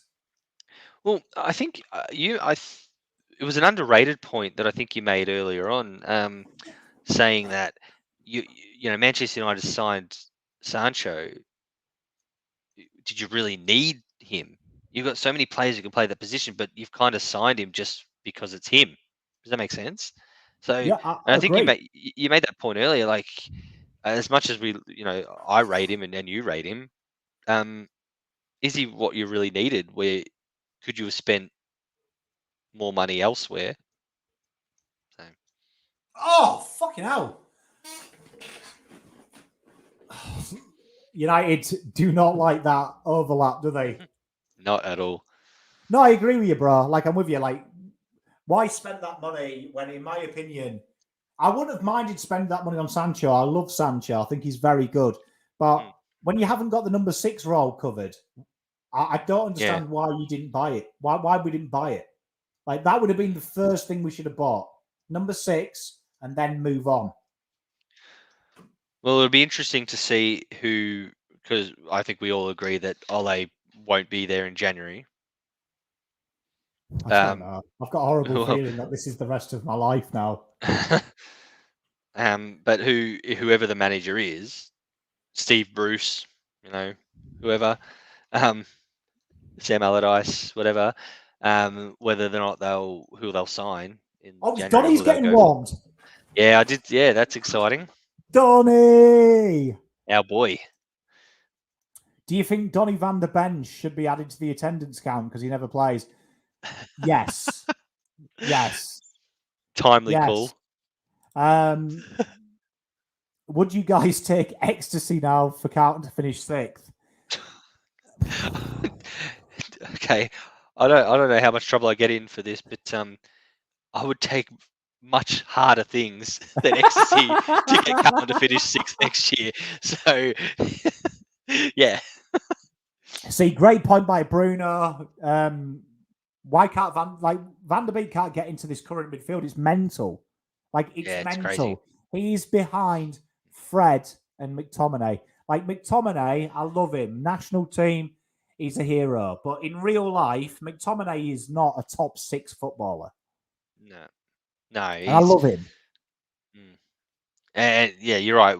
When these players play internationally, they're just completely different beasts. McTominay wouldn't play for Rangers. Glenn Kamara, he's way better than him, right? No disrespect to McTominay, but he wouldn't make the Rangers midfield. Well, he's a nothing player, isn't he? It's bizarre. I'll throw Declan Rice in the conversation because they play the same position. The criticism of Declan Rice was he was a plonker in defensive midfield, sat in front of the back four, and was able to pass the ball out. Great, but he was able to develop his game. Now he pushes forward, does more. I think for McTominay to come good, he needs to actually look at how Declan Rice changed his game and see if he can do something similar. Because at the moment, he's exactly that. He's just a plonker. He plonks bang and does nothing other than pass the ball sideways or. And he's in no man's land. I mean, just look at him. I don't even think he knows how to play the position. Yeah, but if you watch him for Scotland, right, he plays like a free role in our midfield, which I know Rafi's taking the piss here, breaking me, because he's their second or third best player. It's true, but he's our string puller in the midfield. Everything goes through him. So he's not a CDM. In my opinion, he's a floating centre midfielder. So I mean, it is what it is. So I guess the question comes with McTominay. Do you think he'd be better suited to not being in a big club? Would he be better suited to a mid-table team to be the big banana in the midfield? Do you know what I mean? The number 1. 100%. So, like a Newcastle, for example. I think it would break you, but I would include McTominay into a deal for Declan Rice. I think he'd be great for you. Sorry, I know you just. I just physically saw the moment your heart broke. There's a Ralph Wiggum moment, but yes, no, yeah, don't talk about that. But no, you look. I mean, man, I've got to live in the reality, and if you could snag Lingard, McTominay, and X amount of £1 million for Declan Rice, I mean, you got to look at it because at the end of the day, you're not going to be able to keep him forever. And if you could get a bloke like McTominay in, and David Moyes work with him, because I don't think he's a big ego, McTominay. So David Moyes could probably work with him well. Why not? Why not? Mate, I mean, I could give you a million reasons why not, but because I'd rather Declan Rice. But McTominay ain't bad if he's played in his right position, and he's not a CDM. How old is he? But I don't think Ollie knows that. I don't think Ollie knows that. Bless him. Is he a young man? How old is he? I don't. McTominay would be about 25. Yeah. You have to run by David Moyes. I think 20 million and McTominay gets the deal done just quietly. Yeah, maybe 120 million in McTominay. I'll throw in Fred as steak knives. Yeah, nah. You can throw in Jesse Lingard because I've got a soft spot for him. What about I'll throw in Jesse Lingard and Harry Maguire? No, we'd have to pay more for us to take Harry Maguire. I'm very happy with our centre backs at the moment. Michael, I've been to a few Dortmund games. Atmosphere is amazing. Tell you what, the Bundesliga is one of the greatest places to go and watch football. If you ever get a chance to go to Germany, go to the Bundesliga. They look after them very well. Michael wants Van der Beek at Arsenal. He'd do a job at Arsenal. He's a very good player, man. Very good player. Oh, yeah, I like Donny. Mars, we know salary cap. Could a billionaire buy a team? Yes, they can. They can. Man City, a case in point. They're about to do it with Newcastle. So, yeah. Bruno, get Rashford and Van der Beek on now. Mate, he's not watching this. Watch the camera pan to the guy. He's more relaxed Teague than when we he are. used to wear his mask like this. Yeah. David Teague. No, my favourite ones of David Teague when he used to do this. He used to just stroke his. He used to just stroke his neck like this. Yeah. My favourite David Teagues was, David, you just lost by 70 points. Absolute decimated in the midfield. Thoughts? We won ground ball, Gets. We're growing. We'll learn from it. We won ground ball, Gets. Wait, what about it? Wasn't all bad. Yeah. Inside 50, we could have been cleaner with our inside 50s. Oh, really? You don't say. Defensively, we got caught out a bit. Oh, well, no worries. Yeah, but look, with the camera pans him, and honestly, it looks more relaxed than what we are right now. Like, mate, like Rafi says here, doesn't know shit about tactics. Yeah, I mean, that is literally his tactic, ironically, is kick the ball as hard and fast as you can to Ronaldo, and hopefully that magical little guy will score too. Oh, absolute joke. Absolute joke. I mean, he's got the question I've got is he brings Sancho on, right? And who's getting the ball to Sancho? Because at the moment, no one can make a pass. Yeah, you could have whoever you wanted up forward, and it's not going to make a difference at the moment. Like our midfield is full Jimmy Hoffa at the moment. It's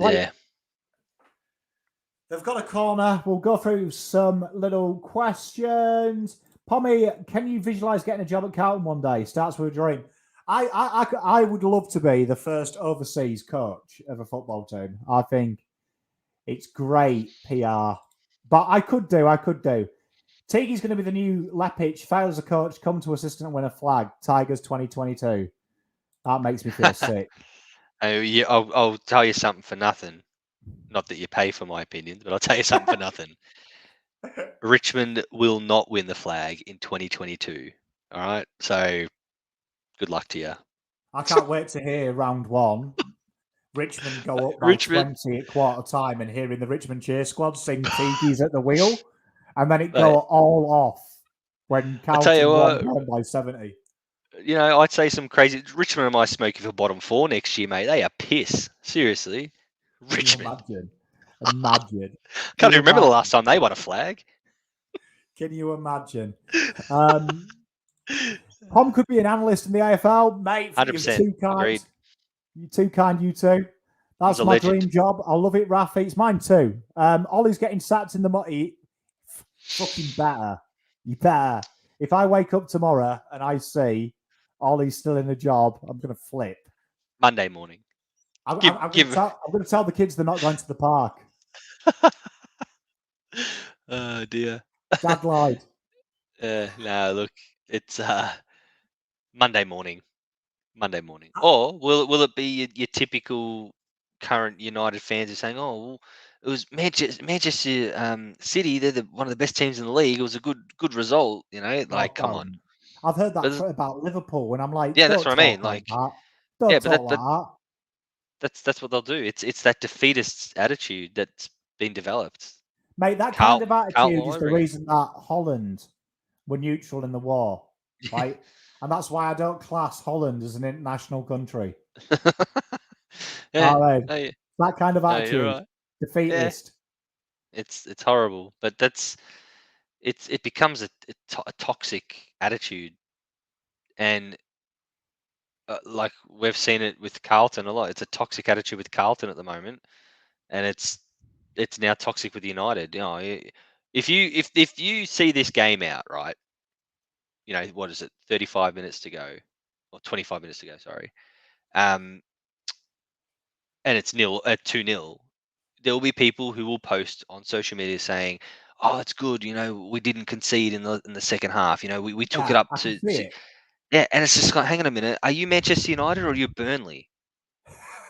Like, mate, I've had this argument all week. Rashford's coming on. They've listened to us, yeah. Bruno. Mate, it's what they do. Rafi's come back at you.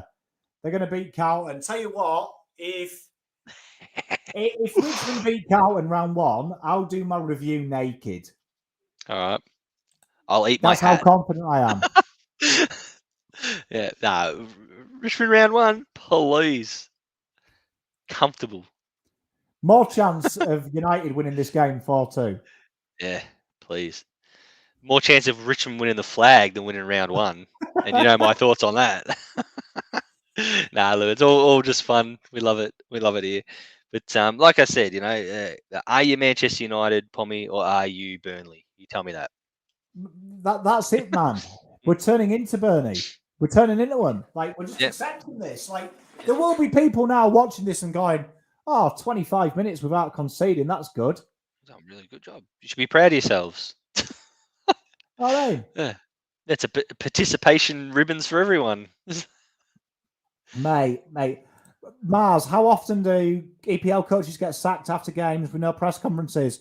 Who was it a couple of years ago who got sacked? Like, as he was having his interview after, he went straight upstairs and he went, "Oh, no. Oh. Tell you what, Ripper. Gundogan there. Horrible hit it first touch. Should have hit it first time, do you reckon? Or jeez. I think his great. touch was, mate, his touch was criminal. Touch of an elephant there. Mate, honestly, like you have to be on a register with touches like that. Horrific. Greenwood, Rashford, look, I'll be honest, I didn't think Greenwood touched the ball, did he? Like, mate, Greenwood, I love him, but overrated. Horrifically out of form. Rashford should start every week over him. Yeah, agreed. That question about EPL coaches getting sacked, yeah, I can't remember who it was. It rings a bell that you were saying that the coach did his press conference, and he talked about how he feels comfortable and safe in their building.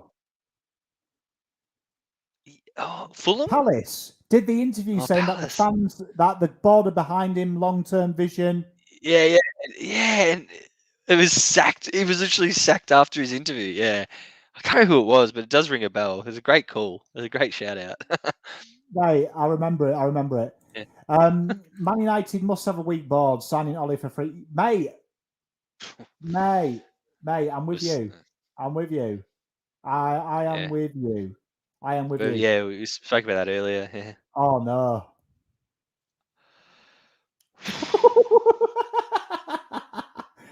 Oh, poor Fazz. What would you pay to see the grand final, mate? I would love to go back in time to do that. Yep, 100%. Big call, Pom. Oh, was that about doing it naked, mate? I'll back my bets. I'd tune in for that one. City completely dictated, mate. Honestly, it's one-way traffic at the moment. Pom, it's shot. Oh yeah, my Sean Dice. That was a good one in my video recently. Can't believe he's been there 9 years, Dicey. He's not, has he? Yeah, 9 years. Far out. He's done a good job. Yeah. He's done a good job. I mean, Burnley. I like him. I love how he talks, though, Sean Dice. Don't you? Oh, he sounds like a bloke you just meet at the pub. 1-0. Yeah. It's just like 11 minutes. Sweat on your shirt is non-negotiable. To me, he sounds like a bloke who's just like, after 4 beers at 4 pints at the pub, we thought we were in it, and like he's such a brilliant guy. He's a guy that he was one of them family members you had who wasn't really a family member. You called him Uncle Sean, and when you went down to his place, he'd let you have a beer. He'd let you knock a beer off at 13. Yeah. You're like, don't tell your mother. Love him. Actually, speaking of managers, do we reckon the Villa manager is going to get sacked? Dean Smith, Dean Smith, surely. yeah. They've been shocking. Absolutely shocking. They were horrible this morning. Yeah, Southampton. Good for me because Oh, I've got what's his face. I've got Livermento in the Armstrong. fantasy, so Ah, nice right. Yeah, yeah. crazy 6 points. I hate to Yeah, say it, nice. I haven't got any United players in my fantasy, and I've got Cancelo, and that assist has really helped me out. Yeah, nice. Well, this thing, yeah, well, like watching Villa last week and then this morning, like they're garbage. I don't know what's going on with them. I thought losing Grealish wasn't going to be that big a deal for him, but apparently I think it it's is. huge though. Grealish is super good, Well, super good. just shows how good he is. That they could literally get relegated. So Collingwood of the EPL.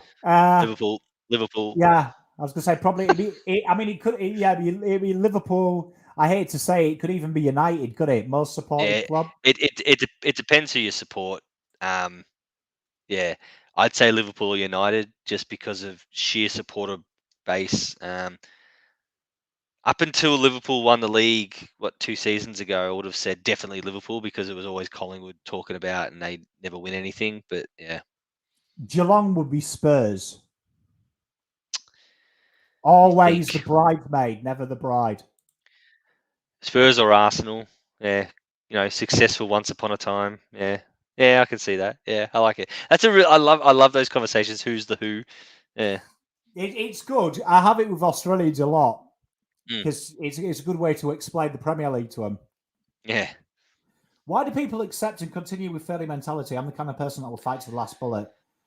Mate, I'm with you. Mm, I'm with you. I think what happens is it starts with hope, and then they don't want to yeah. be wrong. And I think the worst thing aside, I'm a firm believer that if you're a legend as a player, you should be nowhere near the manager of that club. Like Yeah, I I agree. hate it. I hate to see it. I'm not a fan of it. I look at It's. Shearer at Newcastle. I think people get too infatuated with the name and can't separate it. I think. I think you hit the nail on the head with the. It starts with hope, because what happens is, you talk about like clubs going through a rebuild, for example. You have that hope, and you think that every young player you bring in is going to be a superstar because you've done a rebuild doesn't mean every player you bring in is going to be a superstar. But you start convincing yourself that way. Then it evolves, like you said, to you don't want to be wrong, and people make big statements, big calls. Paddy Dow is a perfect example. People make the big call, and you don't want to be wrong, and it takes a big person. Well, I don't think it takes a big person. I think it takes a normal person because I'm happy to admit when I'm wrong, but people don't like admitting when they're wrong, and that's what occurs with this. People are sticking by United because what? I mean, Rio Ferdinand was on Talksport or whatever, Optus Sport or whatever, not too long ago, saying give him the contract, sign it, whatever, and he's changed United, mate. He looks like an idiot now, but that's what Mate, I'm happens. with you. People don't want to be wrong. They make big calls and they don't want to be wrong. Mate, I'm with you, and I think you've got to set standards, and I think that what happens is people get used to losing. To answer your Yes. question, Mozzle, they slowly Yes. start to get used to losing and just accept it. And then once you're in a vicious cycle, like for me, I've never lost that mentality of I am sack someone now. Do you know what I mean? Sack them Mm. and deal with the consequences. Like if United are going to have to sack him, and as we've talked about today, huge issues as Tellez comes on, who should have started. Is there's no one there. The problem is with the EPL world, as Fazz will tell you, it moves so quickly that Yeah, whoever's available now could be gone tomorrow. correct. Which we're just seeing that proven. um, but I love that. I love that again. You've hit the nail on the head once again. You get used to losing. Um, and I think using a Carlton thing as well. A bloke on Twitter, Heath Buck, he always talks about not that we've got a very good relationship at all, but one thing I do like from him, he always talks about the effort. Since when did effort become acceptable? Since when did at the end of the game say, oh, we tried hard and we worked hard? Sorry, Like what? Like when did that become a metric for success? It shouldn't be. It shouldn't even be spoken about. Effort and should not ever be spoken about because that's it's like getting up and taking a leak in the morning. It should just happen. Yeah. Like, No, when you look at Sean Dice, yeah, Dice. He says that sweat on the jersey is non-negotiable. You look yeah, at yeah, Keane. I was offended when Fergie said that I tried to will the team over the line. Like mm, these things, for me, if you're paid to do anything, whether you're working at Coles, mm, you should be giving 100%. And if you're not, quit, yeah, quit. yeah, yeah. I Like, spot on, spot on. like I had that conversation with someone at work a couple of months ago in a pay review. If you're unhappy or you're not feeling motivated, the best thing I can advise you to do is quit. Like, Yeah, because what's the point of being unhappy and killing you? Do you know what I mean? Killing yourself doing it. yeah. And I'm with you, bro. I'm with you. Mate, I am with you. Patrick Bateman. Are the salary caps in the EPL? Nope. You can spend as much as you like. You've just got to meet financial fair play, which is something like don't make a loss of 30 million a year. Yes, yeah. It depends what you bring in and all that, all that. Yeah, I'm not a mathematician. I get quite confused. Just cheat. And Yeah, oh, yeah. is that onside? It is. Oh, wet ball. Oh, Kevin De Bruyne there. He's got the right leg there of Christopher Reeve. It has gone into Rose's head. Wet ball. Is that what you say? Yeah, Gosh. I'd expect me to finish like that, but KDB, I would have Yeah, expected to have. Oh, I don't know. That's sat up pretty nicely. That yeah, yeah. He should have done better. 100% should have done better. like I'm not bigging myself up. I'd fancy knocking that one in. Interesting trend amongst the rich clubs spending money and benching players. Monday. I mean, I feel sorry for City in a way. I don't think they've spent double figures on a player since the 80s. Yeah, and yeah, I think yeah, the bench play. I mean, everyone talks about squad depth and everything, and I think with the extended bench going from 7 to 9, you know, the importance of having strong bench players is just increased now. But yeah, it's questionable. The fact that 30 million pound buys you a bench player is a bit ridiculous. Mate, it is crazy. What is your upper lips pet name, Jim? From Gareth. Gaz, Great bounce. yeah, no, love Gaz. I don't know. Maybe we should. What do we think we should call it? I don't know. Not too sure how long it'll last. I've been rolling with it for Moisey. yeah, Mosey. I like it. Hey, Um, there we are. but yeah, I've been rolling with it for the last month. In preparation for Movember to do all that stuff, and I need to start a month early, otherwise it doesn't grow. So, but it's pun intended. It's grown on me. I really like it. My daughter likes it. Hey. She always likes daddy's loves the mustache, and the missus not so much. But I might keep rolling with it. But yeah, if any suggestions of what a good name for it, I like Moisey. I like that Dynamics Mosey. come in. Hank. Hank, yeah, Great name. yeah. Great Great call, name. Gaz. Cheers. Michael, this is the great call about financial fair play. If you look at Paris Saint-Germain, they had the same issues that Newcastle did. And Etihad sponsored them as City. I mean, sorry, City sponsored by Etihad. They managed to do that whole we own them, but we don't. It wasn't our decision. Because Dodgy. effectively, you could do what City did, which, if you actually look into what City did, they have paid 50 million more for sponsorship than is the going rate. Yeah, right. Yeah, look, there's ways around it, and the big clubs are never saying that. Barcelona have completely capitulated, but if the clubs are smart enough, they should be able to get around it. Well, effectively, what they're doing is like it's like you selling Oh God, Fred was looking at having a shot then.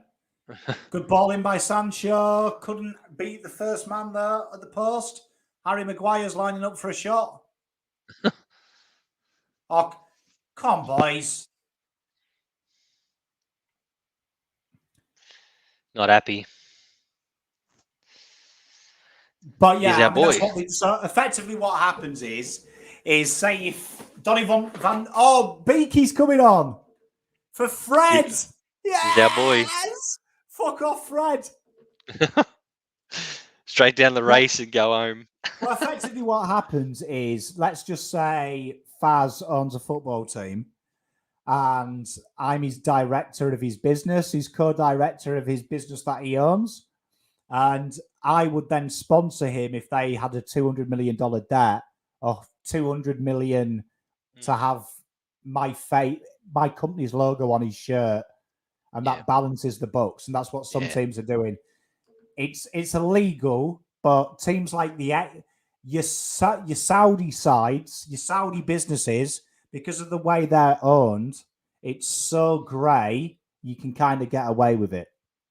Yeah, it's dodgy. It's dodgy, and there's no foolproof way of stopping it. But yeah, it's like everyone knows it's happening, but no one doing anything about it. So I don't get the Alex Tellez substitution. It was purely because it was a concussion sub, so they had to do like for like. It's not a tactical thing.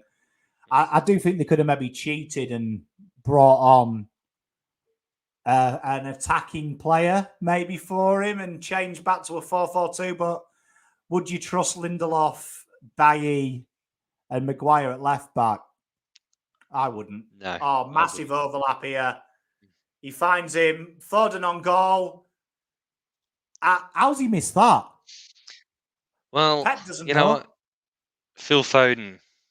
Interesting young player, Phil Foden. I've got a bit of a soft spot for him, and I'll explain why. Because he missed the penalty in the penalty shootout in the League Cup versus West Ham. So, thanks, Phil. Love your work. He's hit the outside of the post, but from there, should have done better. Should have finished. Interesting, if you watch him, he's drilled that into the ground first. They do that, though. You see them do that a lot. I don't like it. I don't know what they're trying to achieve. Doing what a number 6 does, breaking up play. Our boy. Maybe we should sponsor him. Mate, I love Van der Beek. I was so excited when we signed him because I watched a lot of Ajax and he impressed me. All his match instructions today must have been City keep the ball and run your tail off. Pretty much. Something like that, yeah. Pumped it to Ronaldo on the right wing. Yeah, well, Foden should have scored that for sure. That's so easy. Tellez has just been done there. How much space have they got in the middle of the park? Hey, but you haven't conceded this half. It's been a very successful half for Manchester United or Burnley, whoever you want to be. What a win! What a result! If this was the second leg, it's a draw. This, you know what? This is a lot of Essendon about this, where there were 2 winners out there tonight. Do you remember that? Yeah, football's the winner. Oh dear! Look at the space outside the area. Like, why are we crammed in our box? You're 2-0 down. Don't you throw caution to the wind? Yeah, Ollie's just protecting the 5.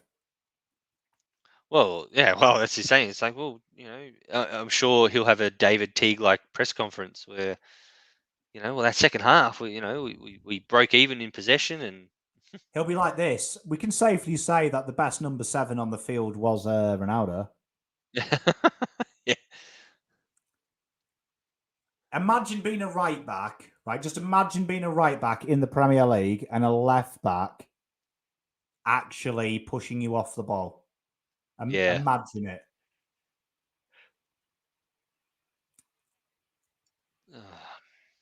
It's I used to get bullied by my coach. If a right back or a left back ever pushed me off the ball as a forward, I'd get bullied. They're meant to be slight players, aren't they? I'd get bullied. I'd get bullied One, by my one coach. that moment before Wan-Bissaka, he was absolute piss then. Like, seriously. Oh, my coach would have gone mental. Like, He even tried to drag him down and he couldn't. Like, he had his hand around his head. He couldn't. He still couldn't do it. He couldn't even give away a foul. Oh, dear. Teague to replace Ollie. Like when Brendan Bolton used to say, well, we won inside 50s. Yes. Steve Bruce getting some comments in the chat. If we get Steve Bruce, honestly, I might stop watching the Rambo game. No, he's not. Steve Bruce, he won't. One thing I can promise you, that Fazz guarantee Steve Bruce will not be the Manchester United manager. I just can't wait to sing this. Brucey's at the wheel. Bruce. Steve Bruce. What a legend he is. Sacked, we want Rodgers. I reckon Rodgers would come. I reckon he wants a crack at the big time. He had his chance at Liverpool, didn't he? And then Celtic. Yeah. I think he would. I think he's a career manager. I think he would probably look at his Leicester team and think, how far could I possibly take this group? Yeah, I think that's a good shout. If a coach says your name in a huddle, it's bullying now. Yeah, it's changed since my day. You can say some horrible things when I was a kid. Participation awards all round. Everyone gets a ribbon. I just, the stat that came out, Manchester United haven't had a corner all game. Well, I mean, we've only had 3 shots at goal. It's hard. Yeah, true. Yeah. Oh, the ball has bounced again. Oh, my God. It has. That's ridiculous. Let's have a look at this. He beats 3 centre back extraordinaire Fazz. Well, he beat 3 men in the air, right, and brings it down. And then Stones is what, being marked by no one. McTominay. Yeah, and lets it bounce. But the reality is, how can one bloke beat three blokes in the air? You're playing. How many centre backs you got in there? And honestly, Rodri beat 3 of them in the air. Mate, that was not great. Mate, that's banter. I mean, Michael, maybe we should look at a German man. You know what? I would love Klosterman at Bayern. Big fan of him, but I just can't see him leaving Bayern. Would you leave Bayern? Yeah, I wouldn't. Yeah, that's a good shout. And I think the Ajax manager, what's his name? Ter Hag. Yes. I think he's probably the next international type manager on the list. But again, you're in a comfortable. I think United have got to play the safe route on this one in the terms of guaranteed Premier League experience. Where have I heard this before? It's seriously Carlton all over again. Do you know what I mean? No, you're right. Honestly, it has to be guaranteed Premier League experience. That's why I like. Oh no, streaming in. Jesus has overplayed it, and he has gone down like he has been shot there. Simulation. He was nowhere near him in that challenge. Oh, he did make contact. Oh. Nagelsmann, that's it, Talon. Dynamic, hypnotic. I remember missing these goal under 10s, and the coach said, you've missed it. We used to have stuff like that. We used to under have stuff 10s, like that when I was a kid as well. We used to get proper abused. The good old days. That's why we can handle banter now. Mate, I love abuse. I was one of them people in the dressing room. You abused me, I played better. Yeah, I live for it. You've seen me on Twitter. Anyone who follows me on Twitter, I like to throw a few grenades here and there and just leave it for a couple of hours, then come back to it and see what's happened. Mate, I'm with you. Like I when I was a kid, and even as an adult, I even now I like a good bollocking. If you give me a good bollocking, I increase my level. I sometimes need it. Yeah, I like that. Yeah, no, Very, very similar. Look, I like being told I'm doing a good job too. Don't get me wrong, but Oh, I think I it's got to be definitely, equal. It's got to be yeah, equal. If you're violent in your wording, I think you've got to be violently passionate as well with your yeah. No, positivity. I agree. I agree 100%. And the best managers, best coaches are able to do that both in both ways. Bernardo's killing us at the moment. Mm. He that is unbelievable. I have never seen anyone lay it off in the 6-yard box to a runner. Mm. I didn't even know Yeah, that was possible. yeah. That was another yellow card. This is the biggest 2-0 gap I've ever seen. Well, I think that's what I mean. Like but I promise you now, when you get off this and you jump on Twitter or whatever, you will see people genuinely saying how proud they are of United this second half. Oh, that Well, could have they been a are. blow. Could have blown away. Could have been a blowout. I'm sorry, but I'll say it KDB's again. taking this. Yeah. What's Wan-Bissaka doing? Yeah, but yeah. Wan-Bissaka doesn't know what he's doing. Mm, See Maguire there. mm, What was his role there? just to be there, I think. But like I Mate, said, it's like I said, there will be people who will be proud of this United result, or the second half. And like I said, and I'll say it again, are you Manchester United or are you Ipswich Town? Like, come on. mate, mate, you've got to United should 5-0, 5-0 and 2-0 at home. Like bearing in mind it's at home. Yeah, and I think that's the point. And take the fact that it's Liverpool and Manchester City out of it. In fact, if anything, that should be, you know, even worse because they're your two biggest rivals. You know, like they're your two biggest rivals, Liverpool and Manchester City, and you've just gone 7-0 aggregate. There's no You way he know? can keep his job. There's no way. Yeah. Oh, my gosh. You imagine if two weeks in a row Carlton lost to Essendon and Collingwood by 100 points and then 80 points. You just Well, it don't hear depends. it. If it was David Teague, they'd be saying give him a 10-year deal. Give him a chance. You know what we need? We Uh, need Andy Tate to be like, get to Giggsy to end it season. yes, yes. Yes, I am Man United and Rangers. That is indeed correct. I wonder if the United fans will send. You see, they better do send a message. This is what's annoying me about the United fans. The booing stages. Like the other week, they booed at half time, then full time, they're singing Ole's at the wheel because it's 2-2. Like, what is Idiots. going on? Idiots, to be honest. Like, yeah, Like, what is going it's on? Like honestly, people. I reckon half of them haven't seen Ollie play as well. He wasn't that good a footballer, right? He used to come on with 20 minutes to go and score. He had a wonderful 99 Euros final. It was brilliant. But let's be honest, he wasn't Van yeah, Nistelrooy. He no, wasn't no. Roy Keane. Giggs, they're legends of the club. He was just an iconic moment for the club. And I'll respond to that. But have a look at that total passes: 371 to 809. That's bollocks, bro. That's a mauling. With what you're saying with Ole, I think it's the age-old trap of the longer you're out of the game, the better people think you were. It's as simple as that.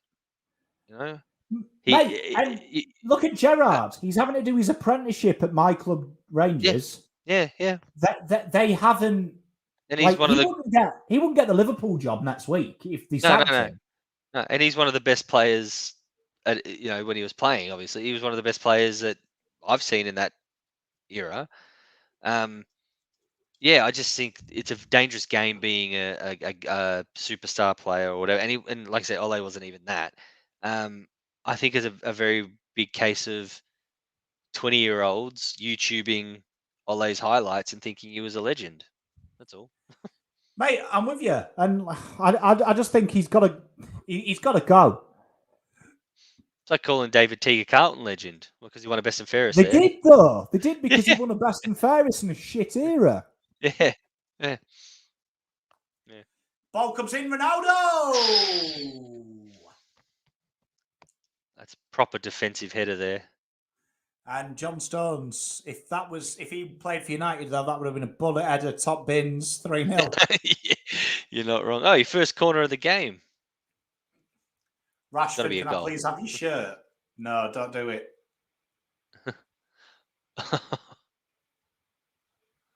Rashford. Oh! That's a foul anyway. Yeah. One accounted. Well, there you go. Full time, 2-0. I got to be There honest. it is. I'm super proud of Manchester United that second half. I think it could have been a blowout. You guys are just you're building something, and et cetera, et cetera. Is that what you wanted to hear? Super proud.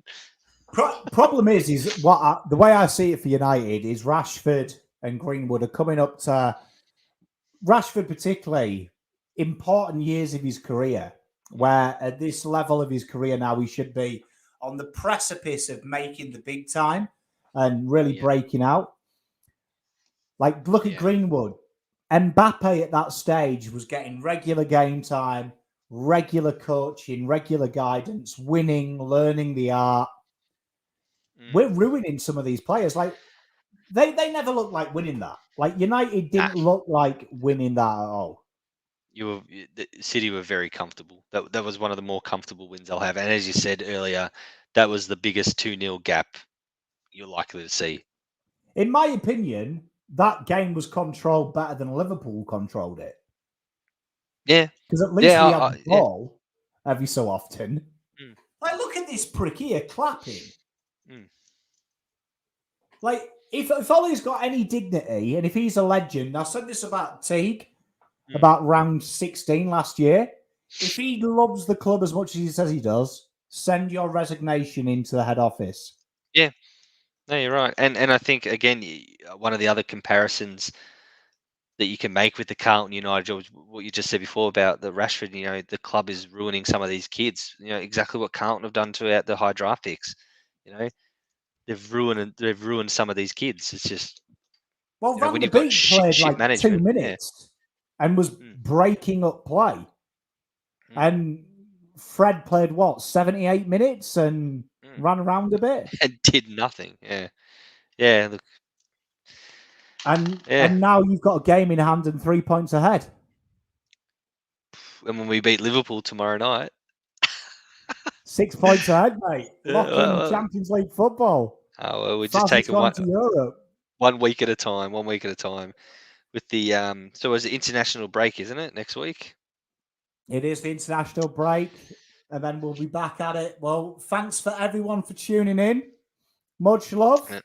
Always and a we'll pleasure. Be back in 2 weeks' time. Fantastic. Have a good one.